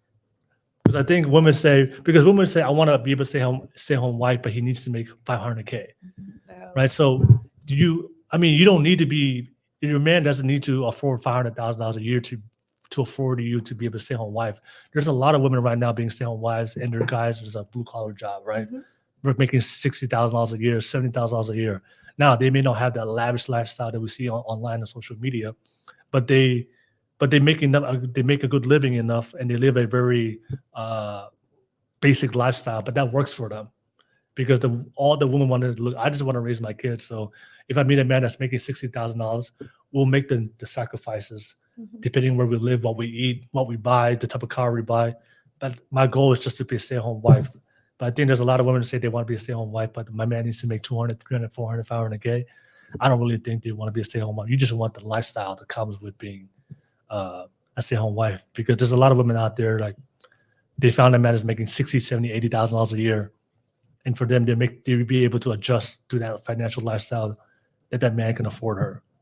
But if you want to keep going out there in the dating market and try to find that multimillionaire, I'm just saying it's going to be hard for you to find that multimillionaire, but also find him to be committed to you, to love you, and give you the relationship you want. I think that's the conversation you have in the beginning. Yeah, right? yeah. Like, like if I'm living my 6-figure lifestyle and I meet someone who's in a 5-figure lifestyle, again, am I going to compromise what I'm already providing for myself to then be with this person? You know, again, that's something that I have to, consider. And then when you start to add children and involved in that as well too, well, can that 5-figure, now not just go to support 2 people, but maybe 3, maybe 4? Yeah. And what kind of lifestyle is that having for our children? I'm also not going to want to, lessen their potential, because of finances as well too. So I think that's something that just has to be very clearly stated early on in the relationship. If you're pre-kids, and if you're in that kind of relationship. Yeah. Okay. I mean, do you guys want? You're about to say something, Spirit? Oh, I would just say, from a single mom perspective, but I would say like the 50-50 she was talking about, like if the woman has to work and the man has to work and the woman has your kids, that's beyond 50-50. Right now, there. Now it's the man's 50 and she's 100 or 150. Mm-hmm. I don't know if I'm counting that. You are. Yeah. So she doesn't have the option Mm-hmm. to do the man thing and the woman thing and the kids and come home and make you food after she went to work too. Yeah. Now she's gonna be burnt out and resentful. Mm-hmm. No, I think it's unrealistic. I think one thing I have to vault them in out there. I think we have to accept that it's no longer in the 1950s and 60s. Mm-hmm. Yeah, we live in a different time. So I think it's unrealistic for a man to split the bills with a woman. So she has to work a full-time job. I have to work a full-time job. But then she has to not only work the full-time job, but come home and raise my kids, cook, clean the house, and I don't have any responsibility on that. I think if you are the financial provider protector, if you pay all the bills, I think it's that's okay because for you to give the responsibility to your woman because she's at home, Mm-hmm. right? She can cook, she can clean because you're at work. But if you're both working, and then she has to come home and fulfill all the house duties, and you just come home, pop a beer, and watch TV, and she's like, taking care of the kids, cooking and cleaning at the same time. I think that's unfair. Mm-hmm. I think that's gonna be overburdening for her over time. And I think I agree. I think over time it's gonna be resentful because it's not the same deal as before. Women could do that before in the past because the man was providing, protecting, and they were full-time mothers. Mm-hmm. So they had the time to raise, cook, and clean. But now men want women to do that, but also pay the bills and neglecting their own responsibility to be the sole provider protector. So if you want the woman to be in her feminine and want her to cook, clean, and raise the children, and then you have to afford her to be able to step back and be a stay-at-home mom, and you can go out there and work. But I think a lot of guys want it both ways. Mm-hmm. Oh, I want a woman that's a stay-at-home mom, but I also want her to pay the bills too. And I think I don't think that's logical. Does that make sense? Well, you don't want a babysitter that you don't really know raising your kids too, and then you come home, you're all burnt out for them. It's just a lot. Yeah. Yeah, I think it's like unfair. Yeah. Really tough. Like society, it's so tough now to do that. Because I mean, a lot of men can't provide fully, right? They can't live comfortably if they're providing, and the woman has to work, and it is hard because a lot of people have nannies, and I don't want like a nanny raising my kid, so it's really tough. I feel like the odds are against people and they somehow have to make it work. Yeah. Okay. All right, no worries. So, I mean, you guys wouldn't want that deal, right? They get to work and then come home and cook and clean. I mean, I had that deal, so. But do you have kids? I do. Yeah, I have 2 daughters. Yeah. It was an unbalanced relationship. Yeah. So that's why it didn't work out. Yeah. Well, for me, I prefer to work and provide or protect. I don't like to do the house stuff. I mean, I don't have a problem doing it. So if my wife needs to help, one of those days where the kids are very crazy right now and she just needs me to help, I don't mind helping out. But for me, I don't want to do it. So I'd rather work and be the provider protector and give her, look, what I bring to the table is I work. You don't have to work a day in your life. All I'm asking you is when I come home, the house is clean. My kids are taken care of. If you need me to help you out, I got that.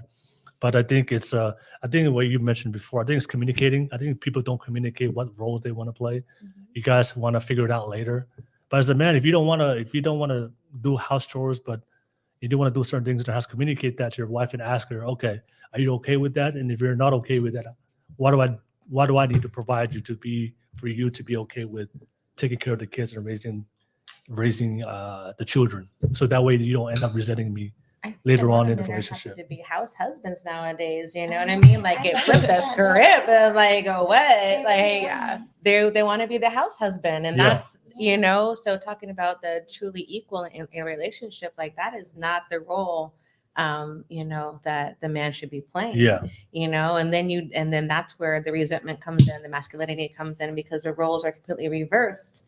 You know, so I don't know where they start getting. I guess they're tired. But not. I think. I don't know where they Right. I've seen So- a lot. Yeah, the house husband, right? Where Yeah. the guy stays home with the kids and the woman's going to work, and that's Especially in Arkansas, they get the sugar mamas. You haven't seen the house husband on TikTok? Is this the guy that's always making coffee? This is one lady. She does it's like a trend now. Yeah, That type. If I was that's with my a good ex-husband guy, he was like, I want to be a house husband. that Like that's an enrages issue. me. That Yeah, I've heard of that too. That's an Like, issue. Yeah. Yeah, got it. like, and then he Right. he worked into that. You know, I'm like, So it's a day in the life of a husband.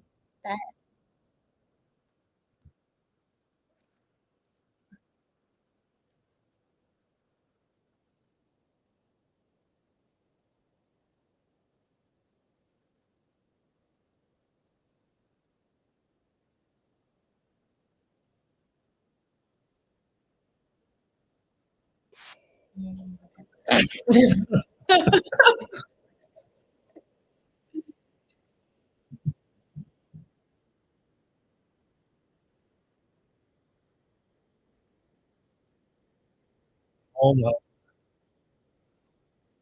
that makes my like I felt feminine recoil. Like, like enraged. yeah. Like I feel like it's such a weak. Mm-hmm. When I see a weak mentality in a man, I just want to. Yeah. Yeah. Yeah. So we're Disgusting. no house husbands over here. This- I'm like, don't give me 20, like, Right. and I just made it nicer than I usually would say. Nice. Yeah, you don't want a house husband. No. No, I don't. And I that know. person's like, you know, like no shade to him at all, but just even in their physical statures, it was almost unbalanced as well, too. You Yeah. know? Yeah. Yeah. So. I'm giving shade to it. Yeah, yeah. You know, but yeah. No, yeah, I don't believe in it. My issue is because eventually it's going to happen. There will be a time where she needs the man to step up and provide or protect. So if she chose that type of partner, Mm-hmm. this is something I always say to a lot of women. If you choose a house husband, you can't punish your man for not being that, for not fulfilling the traditional roles what a man's supposed to be when that time comes. So if you're the provider protector as a woman and he's the one that stays at home, and say something happens to you as a woman, and then all of a sudden you want him to step up and fulfill that responsibility, if he's not equipped with that, he's not used to that, you can't complain and punish him for not doing it. Because a lot of times women will be okay with this until real life hits, and then all of a sudden, you know, I don't know if she said they had kids on that video, but They don't have children. they had no kids. I'm not surprised they don't have kids. I don't know why. I'm glad they don't have kids because that dynamic is not beneficial for children. Children should not see that. I don't believe so. So, Oh yeah. Issue. Yeah. She might be placating some kind of control issue she had from childhood that's making her want I think so. I think That's true. women who seek house husbands are controlling by nature. Yeah. They can't handle the strong masculine men, so they want the weak men that they can manipulate and control. because I don't think she was a very confident person. Yeah. I just don't feel that. Okay. But at the end of the anyways, Anyways, well, we've come to the end. Congo English, shout out to you. Thank you so much for being on the live chat. We've come to the end. Shout out to the ladies one more time. All right. Thank you so much for the great podcast. It was a great show. Thank you for the time on the topic of discussion. I want to pass it back to you guys. Thank you so much for being here. But what's your final thoughts from tonight's conversation, and how can they find you if you want to be found? Okay, so I'll start with you, Spirit. What's your final thoughts and about can men and women truly be equal in a relationship, and how can they find you? Final thoughts, toughen up, you guys. Don't make us have to be in the masculine role. We don't like it.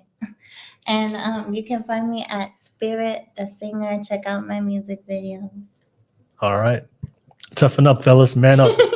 All right. Thank you so much, Spirit. I'll pass it to you, Natanya. Final thoughts, and how can they find you? I have so many thoughts, to be honest. I'm really not sure. I would just say to just make sure you communicate. Don't settle for anyone. Like, don't rush into things. Just take your time, and you don't need to listen to don't listen to what society is saying. Like, be true to yourself, do your own thing, find your purpose, and then through your purpose, you'll find your person. And if you want to find me, I'm on TikTok. It's Natanya the Writer. Okay. All right. Thank you so much, Natanya. Thank you for coming on. And Mara, final thoughts, and how can they find you? Yeah, so I've been talking a lot about balance and connections, and if you want to become more balanced within your masculine self, you can join me and my business partner Liza Chun. You can follow us at www.baylovesoul.com. We lead sound healings and gatherings where we bring people together just to go on and heal, consciously connect, and really work towards our authentic selves through chakra healing and sound meditations. And so again, baylovesoul.com, come and join us. We really want more men in this healing space that are healing so that we women can then also have that authentic partner who's full and complete. All right. Thank you so much. Thank you so much, Meryl. I just wanted to add, I know that term healing gets thrown around a lot. Be careful with the healing, because for me, healing to me just means taking responsibility of your problem. And I think sometimes when we talk about healing, that because I think sometimes certain wounds never heal, but we take responsibility for it anyway. It's true. There are some things in my life that happened to me in my past that I will always think about, even though it was a negative experience, it's traumatic, but I don't use that as a way to avoid responsibility for what things I need to do and to blame my partner. And I think sometimes if you come across a man that says he needs to be healed, all I'm saying is, for me, is if you haven't healed, if you haven't taken responsibility, is it really healing, or are you avoiding the things that you need to confront to figure out for yourself? So because I think sometimes people think that they need to be 100% healed. No. All right. Healing, not Yeah, healed. yeah. But I think it's true. Forever it should, though, right? They I don't mean, take responsibility. yeah. No, I understand the concept why you say it, but I think sometimes people, especially men, they perceive it as, this is something I can avoid, and because I just need some time. But the thing is, like, when it comes to dating and relationships, we don't have all the time in the world to heal. Yeah. And you can't wait till you're 70. Okay, I'm fully healed now. Where's my life? Where's my life partner? So I think responsibility is where I like more for the men out there. Is like, look, I know bad things has happened to me, but I don't use that as an excuse for me to grow to become the man I need to be, especially when it comes to relationships. So but that's a whole different podcast. I know. That's our next one. Yeah. Hey, that's the next one. You know what? I'm gonna reach out to. Let's do a virtual one on healing. Oh, there we go. Yeah. I like what you said. Testosterone at the all-time low. That's true. That is so true. Yeah. I mean, all I'm saying is the masculine men in my life, when things went hard in their life, I never saw them, I need to heal. They felt the pain, but let me overcome this and take responsibility and overcome it, right? All right. But the house husbands, they might need some healing. Hey. The house husbands, they need a nap, like you right? And then to organize the bed. The house husbands, they need to heal. They need to- do, right? But we had a great show, ladies. We had a great time. Thank you for different perspectives, great conversation. Shout out to ladies one more time. All right, but shout out to you guys on the panel. Some of you guys watched the entire stream. Shout out to you guys. Thank you so much. But please support the ladies on their platform. But like I said, we do this every single Saturday. So if you value the content, smash the like, subscribe button real quick. And of course, if you do want to join the show virtually, we have my Wednesday, my Thursday shows. My Thursday shows we do virtually. And if you're from the Bay Area, you want to jump on a panel, future panel, reach out to me on Instagram or Facebook, and we can connect and get you on here. But I see you guys next time. Everybody have a good night. Peace, y'all. Peace. Thank you.